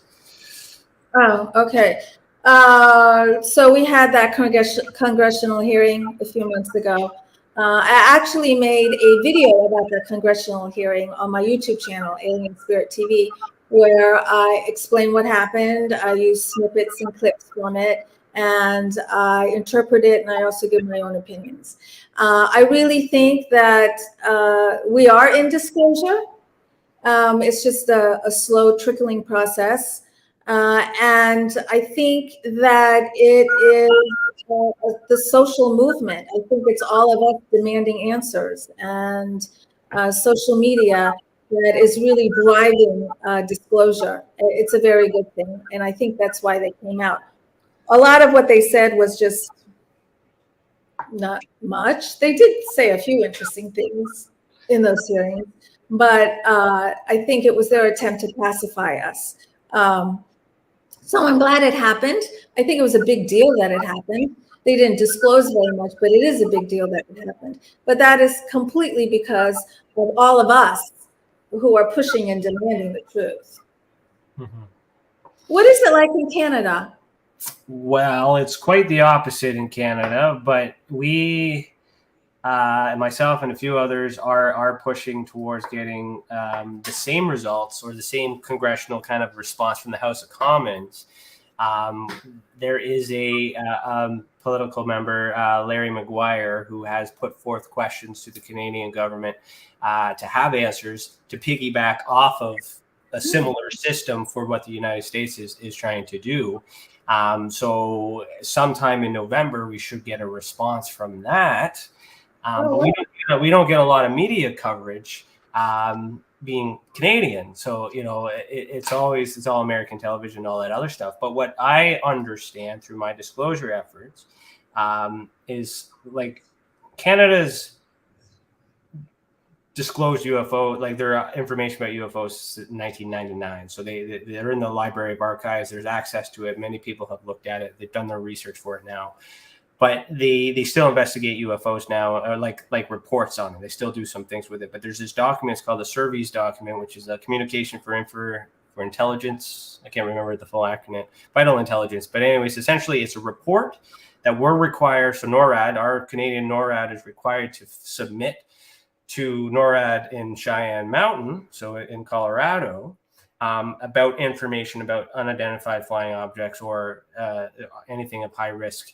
And then that gets transferred to the United States, and the United States continues the investigation. So for us, if we get disclosure from the States, a lot of us feel that we'll get some answers for Canada. But when we're putting pressure on Canada, they don't seem to care, or they seem to think, from one of the quotes from a journalist, Daniel Otis had got a quote saying, from the Royal Canadian, I think it was the Department of National Defense, saying that they don't consider what's happening in the States credible, so they're not reporting on it. So there's an opinion, different countries, of course, in histories, but the fact is that both countries were together during the Cold War, and all these other things. We both reversed engineered technology. We had Project Matchbook, is the equivalent to Project Paperclip in the United States, because we also got German engineers as well here in Canada. There are some theories that we were holding on to Einstein and Tesla, not Tesla, but Einstein before, and all these, and Hoover. Is it Hoover? I can't remember. But anyways, we were holding on to them temporarily before they came over to the States. We have Project Magnet, which is similar to Project Blue Book, same time, different place. So we did the same things. We were all involved. These things existed in the sky, and it was all covered up. But the documents that I found I have a 1952 document from a Royal Canadian Air Force interrogation document that suggests that it's German technology reversed engineered by the States and wanted to let Canada know about it to give Canada the edge of what was going on in the world. But the Canadian, the National Research Council at the time had enough information about the German flying saucers to consider this person not credible, and thought that he was just trying to get a green card. So that was the official report, understanding in the report. But what was interesting in that is that they had to know more than this engineer, which knew a lot, to know that he was lying. And they didn't deny the fact that Germans had the technology. So if that's what they had, if that's the true story, and then we reverse engineer it, we have the Avro 1955 or something like that. There's only 2 of them made, which is this flying saucer type craft that we made, only 2 of them. And then the patent was purchased or sold or given to the United States. So there's a lot of things that Canada was trying to do as well, but at some point. Now, whether I have theories that perhaps Canada's not involved because maybe Canada is the place where everything is. There's a distraction. So Area 51 anymore, as if everyone's talking about it, everybody knows about it. It'd be smart enough for them to move it, right? Area 52, 53, wherever you want to put it, but it can't be there anymore because everyone's talking about it. But if it's somewhere else where they're not looking, because we borrow stuff from the States all the time. When we, I'm a former serviceman myself, and we use United States equipment before we use Canadian stuff. So there's that. So interesting. Long story short is we're along for the ride. We have understandings. We have more information on our side that's not redacted. They don't redact enough. They're open about it. We have coins that are minted about Falcon Lake, Shag Harbor. There's some significant UFO events that's part of the culture, but yet mainstream media doesn't cover it. It's not being talked about. It's normal here, but it's not threatening. It's normal, yet social media. It's normal, yet your media does not talk about it. Correct. It's not, there's no threat being seen by it. So the conversation that's being had in the American government is perceiving these objects as being a threat, which is why they have answers, which is a valid threat, because if you don't know what it is, you should know what it is to determine whether or not it's a threat. So I understand the need to do that. But for some reason, the Canadian government, based on what's already been reported, doesn't believe it to be a threat. So they must know something, and it's a different opinion. Wow. What about the Canadian citizens? Pretty much, do Canadian citizens believe? Oh yeah, there's a lot of support here in Canada, like belief and stuff too. There's a lot of experiences here. We're no different. We have UFOs too. We have aliens too. We have it all, and it's just. Americans got control of the television is all. But if America tells the truth, then we all get the truth. And there's a lot going into that. Yeah. So if we come back to America saying, because they have opportunity now. You mentioned that they're pacifying us. And I believe that is what's happening. We put a lot of pressure over these years. We got to say something. And you know what? If we say something and then neutralize it, it goes away because we've done something. We now investigate UFOs. We now have it regulated in our system. We've done everything you asked. Here's the report. And a report says this. That is the moment where we're going to realize that report's either going to say, yes, we've done the research as you've asked and we agree with you, or we've done the research that we've asked and we've explained it all away and there's nothing to worry about. Let's move on and continue. Because what has happened is information was leaked. There was a data breach, which is another criminal activity, and they have to work, regardless of how that came out, they have to do some damage report to prevent that information from coming out again, because it could have been trade secrets that could put anything. Something got leaked out. Depending on what it is, that protocol needs to change so that way all our countries can be protected. So I'm waiting to see what they actually do with the report, because that will tell. And with Canada already has a response and a scapegoat to say what they're already doing, because they've already openly expressed what they're doing with the information, which is sending it to Transport Canada, Navigation Canada, and they report whatever they need to do, and we transfer it to the States. So it's more than likely going to get sent back to the States, who has control of the narrative. Now, there's a lot that goes into a yes. So if we come back to the abduction phenomenon, I wouldn't say phenomenon because it's not a phenomenon to you, it's real. So the abduction experience, if they say UFOs exist, unidentified flying objects, does that mean aliens exist? Or is that just something else different? Because if they say yes to one thing, they're saying yes to everything. Ghosts exist, Bigfoot exists, all of it has to exist. So do you think with your current thought with your government, what's more likely? Are they going to admit it, or are they going to say it doesn't exist because they have to explain all these other things as well? I think it'll be a long time before they admit it, a really long time. And they need to pacify us up. They need to stop it so that way they have control of it. And there's another department with money on it, so the problem goes away.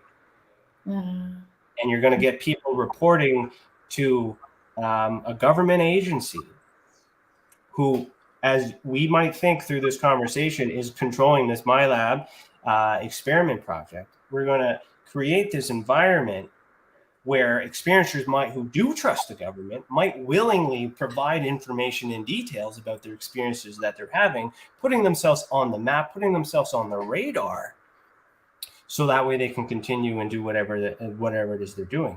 So that is just as comforting for some, but also threatening to others who don't trust the government already. Yeah. It's not a good thing, bad thing, but it has to happen so we can move forward. Yeah, right? that was good. Kind of went on a little rant there, but no, that was good. And you actually reminded me of another MyLab experience I had where I was in this office-like room under the ground, because I remember seeing stairs going up. And I'm standing in front of this poster. And on this poster or a chart is the path of a flying saucer. And there's all these mathematical equations and things on it. And there's a man standing next to me as we're looking at this chart or this poster, and he asks me, when does the spaceship achieve K point? And then with that, I don't remember anything. That's the last thing I remember. And Grant Cameron, who is in Canada, who I'm very fond of, he's interviewed me a couple times, and I think he's wonderful. I had told him about that, and he sent me this article about a woman who had an experience, who was abducted. I really don't care for that word. And the ETs gave her information about the K point. Oh, wow. So then I think, well, here's a government man asking me to know what the K point is. Since even though I have a biology degree, a science degree, I don't remember studying the K point. And I did look it up. It is a legitimate thing. I still don't completely understand what it is. Well, I know that in ski jumping, they talk about a K point. Like, I don't think I've heard that. Are we saying like the letter K? K point? Yeah. Yes. Just kind of make a note for later to look into that. Oh, yeah, that's new to me. So what is the K point then? I don't even remember. It was kind of complicated. It's physics, mathematical formula that has to do, if they talk about it in ski jumping, or you know that sport where they jump off of a platform and they're in the air. So K stand for kinetic, like kinetic energy? Maybe. I don't remember. I don't know. I don't remember. It's been a while since I looked into it. So it has something to do with some kind of state of equilibrium or something when object is moving, maybe accelerating up, something to do with that. Or accelerating down, I don't know. Or decelerating, I don't know. Okay, we're almost done. This went by quite fast. I'm surprised. Great conversation. Let's talk about your book, because you do have one. I like the title. You have the right to talk to aliens. So tell me about this book, and yeah. Well, when I talked with Kathleen Marden, when I reached out to her for help, I had asked her, what am I supposed to do with all the information that the Greys have given me? Because I also see myself in my mind's eye on stage talking. And she said, Sev, I can't tell you what to do. That's something you have to figure out. So after our conversation, I just told myself, I don't know. I'm not going to force anything. I'll just let this organically happen. And then a couple months later, I woke up and I declared I'm writing a book. And it's just some of my experiences.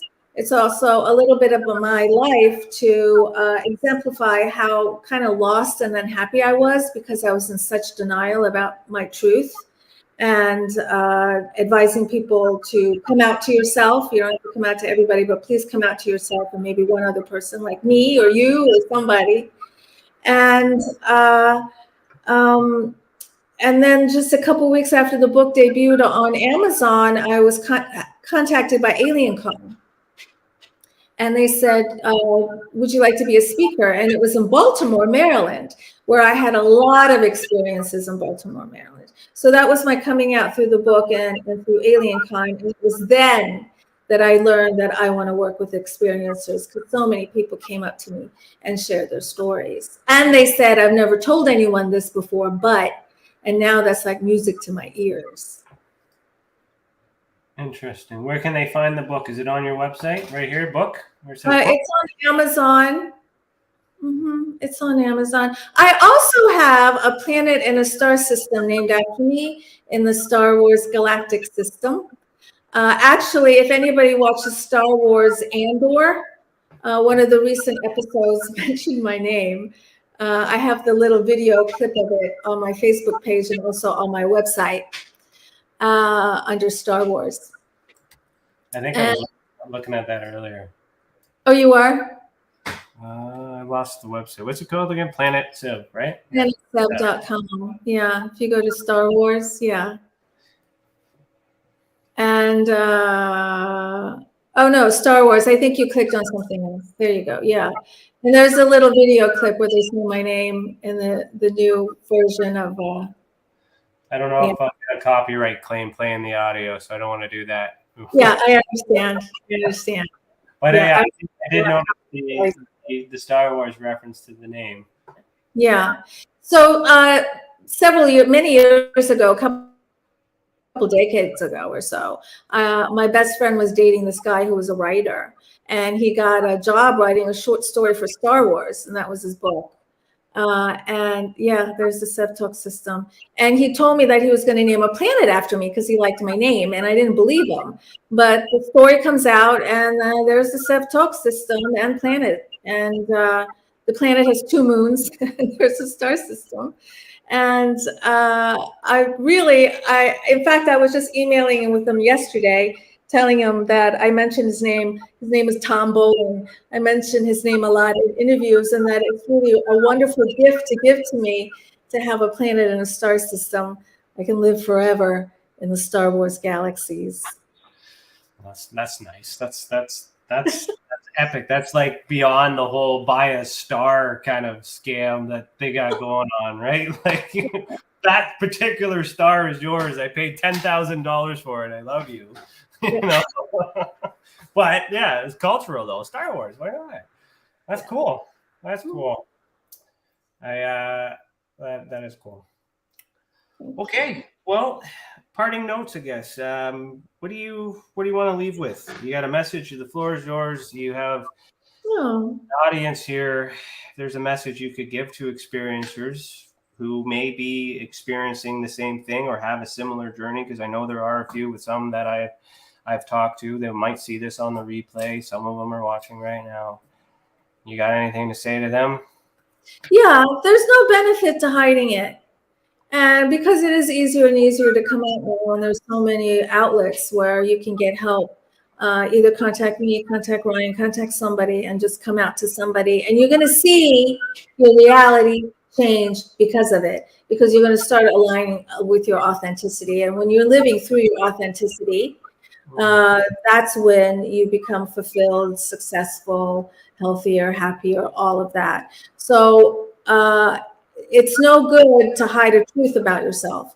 Not all of us have ET contact, but for those of us who do, that is a very important, profound truth that we have to admit. To add to that, to the experiencers, do your research, take your time when you reach out to these, and also use as many resources as you can, because there's many different perspectives, there's many different organizations, there's many different studies, right? You report to MUFON, get as much information as you can from MUFON, and if that answers the questions for you, then that's great. That's best for you, for your journey, and that's what you need. Report to us, and we'll do it our way, our method, based on our understanding of what's needed. But you can report to both. You can report to everything else and all these different types of groups, because for you as an experiencer, you know what you need. You know what you want, and you'll know when you find it. But there's not one system for one person, because we all have many different variables. Yeah. And once you figure out what works for you, in what ways it works, then you'll be able to refer properly too. So when you do your research as an individual, right? Because you said you need to come out to yourself, right? And then decide. And you should also report to many different agencies that you trust, so you can compare the results and compare the opinion of the investigators, because they're humans too, right? If I don't know what it is, that doesn't mean it's alien. It means that all my knowledge and research that I've done, I haven't come across something that I know, and I'm learning something new every day, which is why I have guests like you on the show, and I learned quite a lot. I got lots of notes of things that I'm going to be researching tonight. I'll be up all night. Thanks. But I mean, and that's the thing, is we learn from each other. You as an experiencer will learn from others. And so just for those of you who understand, MUFON and Tessa can be in the same room. This is an example. It's we all do. We're all trying to help the people understand and evolve and stop feeling negative. That's what I enjoyed with the experiencer research team with Kathleen, is the whole take home was to take that negative thought, repackage that, so that way the human being can move on. And I carried that example with me when I created the Experiencer Support Association to do more of that. So, it is needed. Thank you for what you're doing. Yeah, thank you. As we mentioned at the beginning of the show, if you are interested, maybe CC can reach out and we can have a more formal conversation about other things that we do at the association. And please, if you want to participate in the chat when we do the after chat, and we're just going to have a chat. So where can everyone find you on social media? Besides your website, we know it's planetsev.com, but can they find you on social media? So I'm on Facebook, I'm on Instagram. My YouTube channel is Alien Spirit TV. I have a newsletter, a monthly newsletter. You can sign up on my website. I say that I'm on Twitter there, but I haven't tweeted in a long time. It's not my favorite platform. Yeah, you're not missing anything. It's ugly out there. Twitter's an ugly place for experiencers. And also, I'm a transformational coach, just helping everyone just escape these negative habitual mind patterns that affect your life negatively, and just point you in the right direction, help you refocus and get your vibe high so you can manifest your purpose. If you don't know what your purpose is, I have full purpose sessions. I have spiritual DNA activation sessions, past life sessions, get rid of negative belief sessions. I have all kinds of sessions. Cool. Great. Thank you so much. It was a pleasure. I enjoyed it so much. Great. Thank you. You're welcome. All right, everybody. Thanks for watching. Keep your eyes in the sky, heed the world, and we'll see you in the after chat. And in just about 2.5 minutes. We'll see you soon. Bye now. That's it, everybody. That is a wrap. That is the end of it all. Thank you for joining me tonight. I look forward to seeing you back next week, where we'll continue to have this conversation deep down into the rabbit hole in which we call the ultra spectrum. Thanks for joining us. I said that already. Oh well, fuck it. Eat the world.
Hello. Can you hear me? I can hear you. Okay, great. How was that? It was awesome. It was so good. People were worried. Uh-oh. It was all good. It was a great show. Yeah, I learned a lot. I wrote down so many things. Yeah, like I don't normally, like, I do my scribbles, but I mean, like, I made a separate note. I got like a whole bunch of notes here, but like K Point, Tchaikovsky's music, Disney and Tesla Fantasia, and then Conan is a hybrid. Like, I'm going to be looking that shit up. Like, it makes sense. It makes sense. It makes it, you know. She said that with so much commitment, so much belief. So I was like, I almost believed her. You know, we're watching this show on Netflix called Bullshit. Yeah. That's a good show. Good show. So this was I'm curious to know whether, you know, she was bullshit. No, but that was good. I like that. That was a fun fact. But yeah, no, that was great. Beautiful person, spirit, heart, all that fun jazz. A lot of remind me of the good part of MUFON. You know, so there is that experiencer research part that I was part of that was separate from MUFON, and I often don't talk about that. But while I was doing the UFO stuff and dealing with all that other stuff, that's how I was introduced to Lisa. You know, through this experiencer research part, that abduction phenomenon start. And I should be, even though it is separate, it is part of MUFON, but it's also its own identity, and I often forget that. You know, because Kathleen and which is the niece of Betty and Barney Hill, correct me if I'm wrong. Yes. So and that abduction, I think, happened in Montreal, Quebec. Right. So I think I've seen interviews with Kathleen. I just didn't put the name together. I was trying to place it the entire interview, but really good book. Sev has a really good book. So and it's empowering, and I think her message is empowering. So I just wanted to have her share it with other experiencers, with our audience, right? Yeah, I hope we're able to reach out to her and perhaps offer some opportunities. And as long as there's no conflict of interest with the other organization, then this could be the start of, unity, as we were talking about today, right? We got to have someone. In order to reestablish, credibility, we got to have faces that are able to do both. People trust the people, not the organizations. Exactly. Right? Exactly. The connections we make are more meaningful. It doesn't matter where we've gotten our training, where we went to school. What there's lots of dirt you can find on a whole bunch of institutions. Everything. Yeah. It's so she good fit. Maybe talk to her about Experiencers Anonymous. Yeah, I'll definitely see what she's like got going on, and we'll go from there. I don't know. No promises. All right. So I just totally forgot we were live. I thought we were like off the clock. Yeah. That's okay. Good day to see anything. So let's say hello to our members now that I'm tuning in here. Jesus. Yeah, this is struggles of working remote, right? Yeah. Horse lover, fat. Welcome, Kitty. Yes, the cat was there. I was surprised my cats didn't come up. Yeah. Lisa, obviously I knew you were in the chat, so thank you so much, and I appreciate you allowing me to use you as a reference point, especially on my research. I hope I handled that okay. And who else we got in the chat here? I saw UFO Man. Hey, man. He says hello to everybody.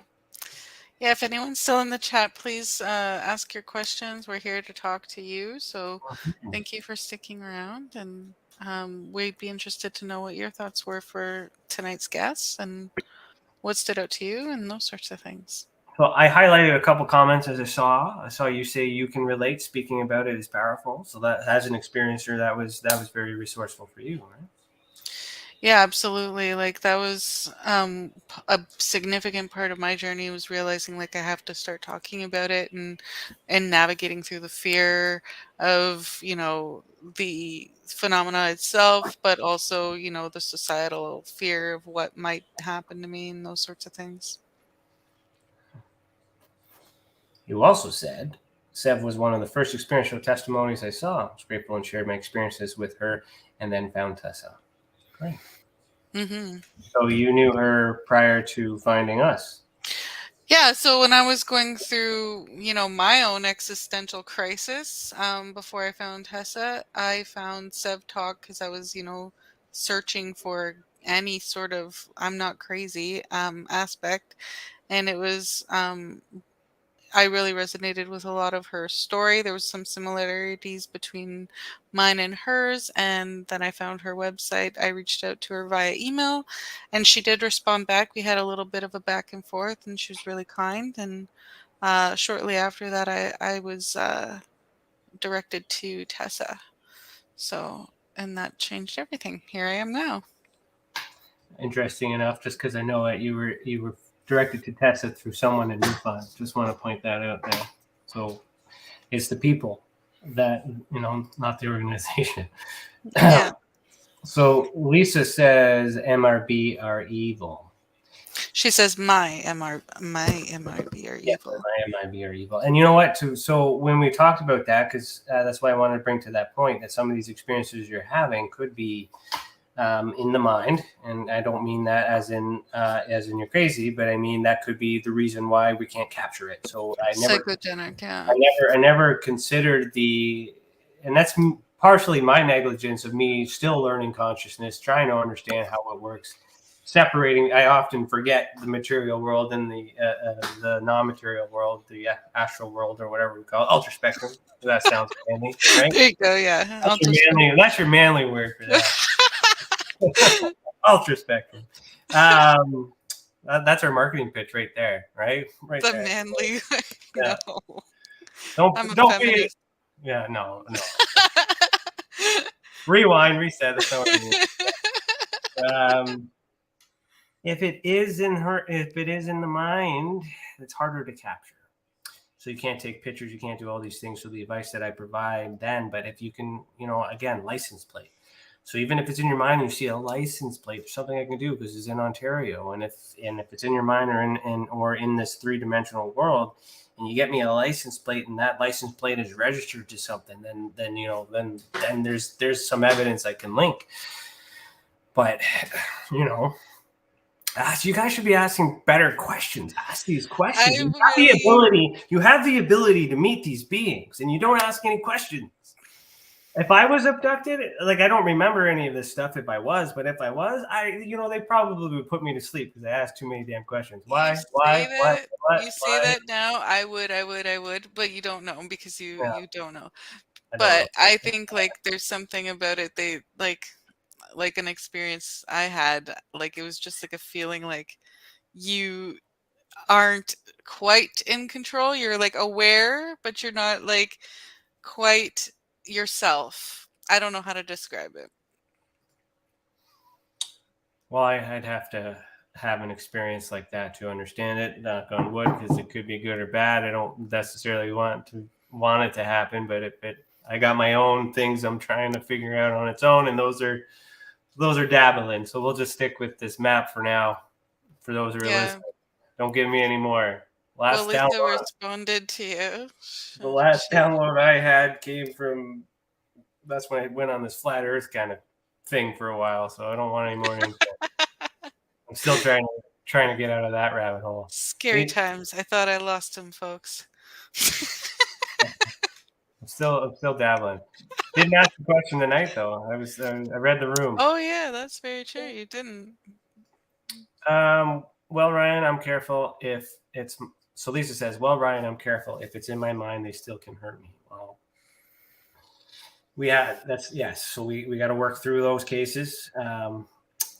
So we'll figure out suggestions and things like that as we go through each of those individual cases.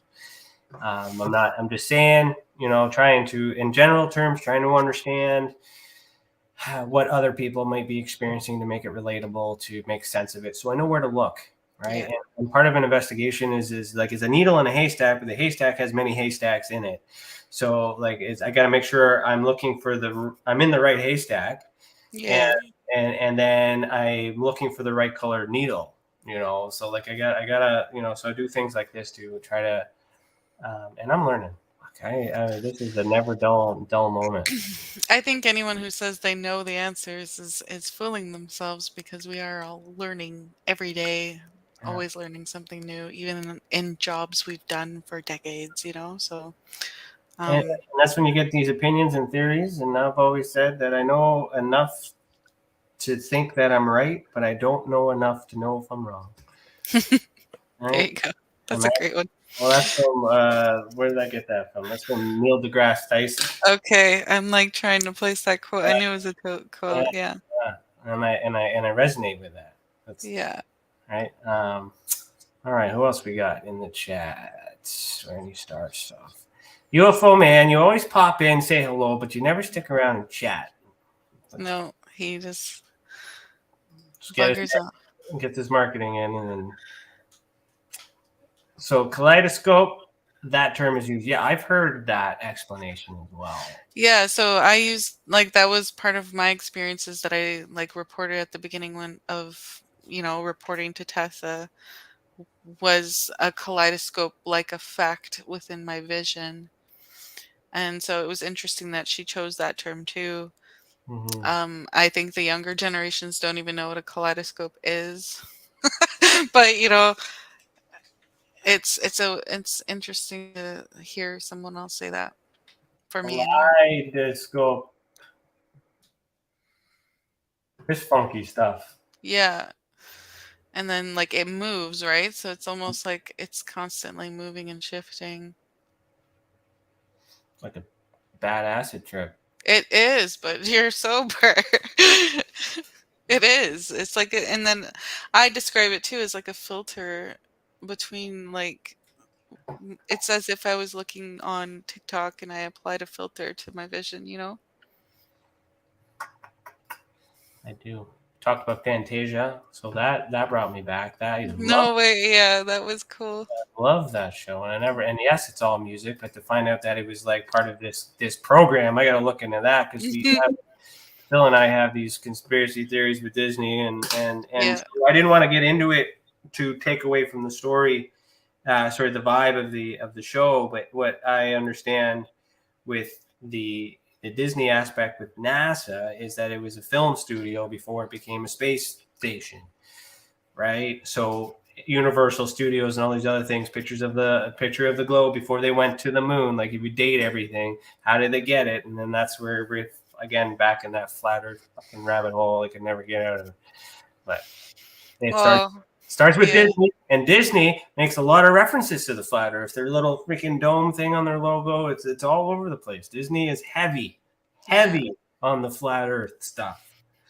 Heavy. Well, Walter Disney was an interesting guy, and like you got to think he's the one that cryogenically froze himself. So and he also was a Mason. Yeah, I believe it. I believe it a lot. There is a room in Disney. Door number is the 33rd club. I've never been. Yeah, I've heard about it. I'm gonna go there, knock on that door, and I'll be like, I come here, let me in. There's actually, there's a podcaster I watched who did a whole thing about all the Masonic symbolism in Disney World or something like that. It was interesting. So maybe that's it. Disney's the source. He talks to Tesla, talks to NASA. He's a Mason. He's the reason he writes all these cartoons. Earliest programming. Going around from the original myths, so it's more believable and friendly. Who knows? Yeah, it was cool. I enjoyed that thought project there. I'm gonna think on it and ponder on it. I did a childhood speech on Walter Disney, when that was the first thing I wrote like that in grade 6 or 7 or something. It's funny because I knew his name was Walter Disney, but I've never heard anyone say Walter. You're the first person ever to say Walter. It's Walt. He's known as Walt, though. Come on. Yeah, well, that's his that's his grandpa. Hey, Grandpa Walter. Yeah. What's the grandpa name? What else we talked about? Conan. Yeah, you mentioned there's something off about Conan. Agreed. Without bullying the guy. Yeah. What's off about him to make him think that he's an alien hybrid? Let's bring up a picture of Conan. He is Canadian, right? Am I right on that? Conan? I don't know. I wouldn't say no or yes because I have zero idea. No, he makes fun of fucking Canadians. Yeah, I thought so. I didn't think he was. I thought he was a New Yorker or Brooklyn guy or something. American television host comedian, maybe originally from Brooklyn. Nope, born and raised. I don't even know where I got it. Maybe no, because he did a skit Saturday Night Live, I think. Yeah, he did do an SNL skit. Yeah, that's what it was. That was so fun. I stand corrected for all you trolls out there. You can have him. He's a hybrid. I don't know. I could say the same thing about Mark Zuckerberg. But now we're getting into judgment. We're judging this guy by the way he looks. Excuse me. Everything's trying to figure out if he is an alien hybrid. So every time you make a choice, you're making a judgment, right? So yeah, we're all, but it's a matter of judging others. When you judge others, you're looking at yourself a little bit. But open up that picture. I don't find pictures he gives off that vibe. It's when I see videos of him, I'm like, this guy's just weird. I don't know. There's something about him. I don't enjoy his energy. Yeah, this is it. When he becomes a Canadian Mountie, I don't want to play it to get the. Yeah. Well, can't you mute it? Yeah. Yeah, just muted it. So I'll skip the ad here. This is what I remember. This is why I thought he was Canadian. Yeah, no, he was making fun of us. Making fun of us. Yeah, so we'll just and it is Saturday. Is it Saturday Night Live? Or is that oh no, something else. That's his show. Yeah, he just did a little video segment. Yeah. Dressed like a Mountie. Everyone was all about it. All about it. Let him make fun of us. Yeah. All about it. Lisa says,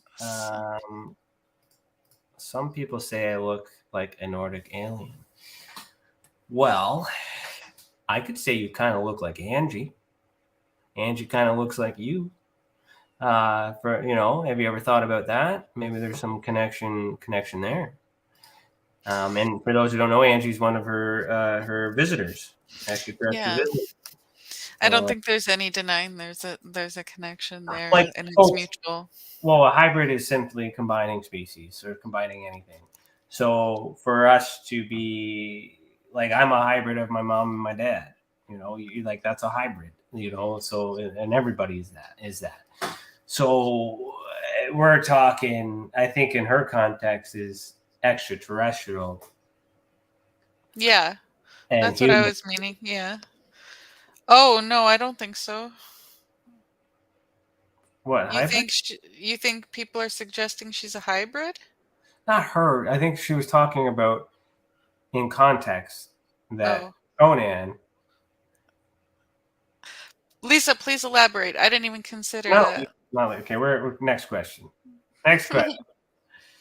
Okay, let's talk about Tessa updates. What do we got? Yeah, What's going on? What's going on? Well, we've got a whole new Experiencers Anonymous section on the website that was made live today. Yeah, so if you go to Experiencers and click Experiencers Anonymous, which I learned earlier, that this video is set to autoplay, which I didn't know. What video? The main one in it? Oh, okay. Oh, I didn't know that either. Yeah, so okay, it's muted. So that's why she thought I said something, because it was me in this video, right? But yeah, now you have this one link to go to, Experiencers Anonymous. What is EA? It's there. There's your video. How to participate, direct to the Zoom link, and then all the resources that we have for you all on one page right there. Boom. CC's design or inspiration. Yeah. I put it together today, and it looks good. It looks good. And so that's where you can go. You can get direct links to the private discussion group that's on the website. You can make your own profile there, put whatever information you want about yourself. Yeah. And chat with, other experiencers and support each other. So it's kind of like offering aspects of Experiencers Anonymous outside of the formal meeting setting, so that in between meetings, you're not just left without any support. That's right. And as we meet more professional partners, we will provide more resources. And after we vetted them out and decided that there's no harm in using them, and there's greater reward than risk, then we'll get more resources. Mm-hmm. Yeah, so please go check that out. That's new on the website. And I think that's the only newest thing other than the next event. So if we go down here in real time and click sign up now, that will bring us to the event page. Yeah, and it'll show the month calendar that we're in and what events are currently scheduled there at the bottom. Yep, and then you can click on those, and there's an option at the very bottom to add this event to your digital calendar, your Google Calendar, whichever you use. And that way you'll have a reminder set up in your phone and easy access to the link, and you can get it from anywhere. If you have Zoom on your phone, you can access through your phone. And you don't have to be on camera. You can listen. To say whatever you want to say. Yeah. Great resource. Good thing to have. There's a holiday the day before this. Do you know how to say the word? Samhain. Yes! So Priscilla taught me that, by the way. I didn't know that. But so earlier today we were having a conversation about pronouncing it Samhain. And then I corrected her on it. I took the opportunity because she's always correcting me on my French. Because I don't speak French very well. Which is fair, I think. I barely speak English very well. So I took the opportunity. But I got to give full credit to Priscilla, because I didn't even know Priscilla's the one who said, you're saying it wrong. And then I was like, what? I got to Google that shit. And of course. Of course, she was right. Of course. I should have. Sorry, I doubted you, honey. A lot of these ideas, a lot of the things that you see do come from her. By the way, she does inspire me a lot. So yeah, I'll continue with that. She's probably like turned it off right now. She's like, I'm done. I'm going to bed. Yeah, we don't really have anything else other than that. Uncharted Case Files is officially closed for the year. Yeah. My last episode, I wasn't really feeling the vibe. I wasn't really enjoying what I was doing. It didn't feel right. I want to spend some time. Cece did try to get me to continue. She did. So for those of you who do like the show, I had to pull rank though and say nope. Shutting it down. Well, there was something that came up that was like it was official. Important. I had a doctor's appointment. That I was waiting forever to do, and I was like, perfect. Same time, no problem. I got a legitimate reason to cancel the show. Perfect. And I accepted it as a sign, everybody. But, firstly, I didn't try and push you. I just, I gave perspective. That's all I do. I don't tell people what to do.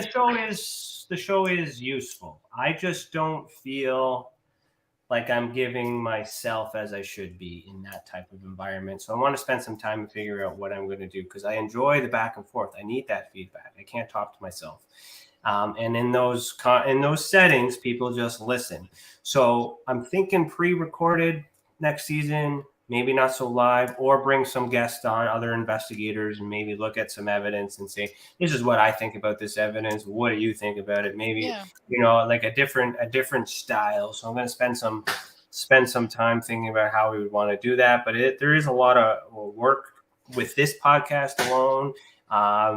A lot of you don't realize or may not know that, my job at this podcast is to show up and talk and bring us all the way through. But it's Cece who sets it up, who gets the guests, who does all the behind the scenes stuff for me. So I'm grateful for that. And thank you. And having another show on top of it, that was another thing I was looking at too, with all the other goals that we have in mind. And we got this other show that I don't really feel good with. Let's just close that for a little bit, focus on E-Day, which is Experiencers Day. You worked on today for the most part. Amazing marketing, amazing images. Hold on, John Cadeau, my man. You're a member? I didn't even know you were a fucking member. Yeah, he's been a member for a while. You're doing what you're doing, brother. Great content all around. So John Cadeau, are you still in Edmonton? So we used to went to school together, and we used to play. You know what I'm remembering right now, John? Tell me if you remember this. 99 Red Balloons, Goldfinger. I'm playing guitar. You're playing drums, singing our ass off, German version and everything. Do you remember that moment? And he says yes, sir. Yes, sir. Who was it? Was it Gilmet? Who was the bass guy? Who was our buddy there? The other guy. I forget his first name. Still can't play it, but yes, I do. Yeah, we didn't care. We were probably drinking. We were having fun. But what's the bass guy's name? Is it Sean? No. Gilmet? Matt. Yes. How's Matt doing? This is with a question mark, so I don't know how well. It's probably Matt. Matt Gilmet, right? My dad gave him his bass guitar. Anyways, we're going back many moons. Nostalgia. Thanks for saying hello, man. Thanks for being a member. Appreciate that. Hope you're all well. This totally brought me back to my other life. So yeah, thanks for joining in, John. And Lisa says that she will be joining EA. And just a reminder for everyone, that is on October 26th. We didn't say it. We showed it on the website. But that'll be Wednesday, October 26th at 7 p.m. Eastern Time. And Experiencer Day, expect announcements soon. Like Ryan said, I was working on a lot of the marketing and just finalizing some details for that event. But that will be all day on Friday, December 9th. And we do have some new faces from last year, or different from last year. We do have potential surprise guests. We do have some new ideas too that we're trying to do. And I've been tasked today to make some new videos, so hopefully I'm able to work on those over the weekend. Happy to join you in your pursuit, man. Man, we used to talk about this shit back in high school. Isn't it all weird that I'm doing this now? One of my good friends. If you're ever in the area, I'm in Ontario. I'm not going to tell everybody where I'm at because they'll come knocking at my door. But if you're ever in Ontario, close to like the middle, there's a hint. There's a hint. You know, the perceived middle, you know? Yeah. I don't want to tell everybody where I'm at. But that's as close as you're going to get, man. I'd love to catch up with you. Cool, man. Well, I guess we can end it. I guess that's it. I'm trying to think if we're missing something. Oh, next week on Beyond the Tinfoil Hat. There will be no Beyond the Tinfoil Hat next week. It'll be canceled. So I am getting another degree. I'm getting my secret Mark Master. I can't remember what it's called. Written down somewhere. I'm getting another degree in masonry from the Cryptid Rite. So, and then I have another degree the following Saturday. So yeah, I'm going to go learn some more secrets and get enlightened. More secrets, more handshakes, more. Yeah, so we'll be returning on October 20th, the following Thursday. Who's our guest? Gary Voorhees. Gary Voorhees, awesome. We're going to talk about UAPX, get updates. I'm sure he's got a lot of things to talk about because he's involved, American. And there's, we might have to talk about Lou. Shit. We'll see where the combo goes. And it's always good and lovely. And like today, you always surprise me. So really good job. Thank you. Don't doubt me. I'm aware of the stakes. I was aware of that. And I knew how much it meant for everybody. And I hope the message was received. MUFON, if you're watching, I love you. Thanks for watching, everybody. Keep your eyes in the sky and heat the world. Peace.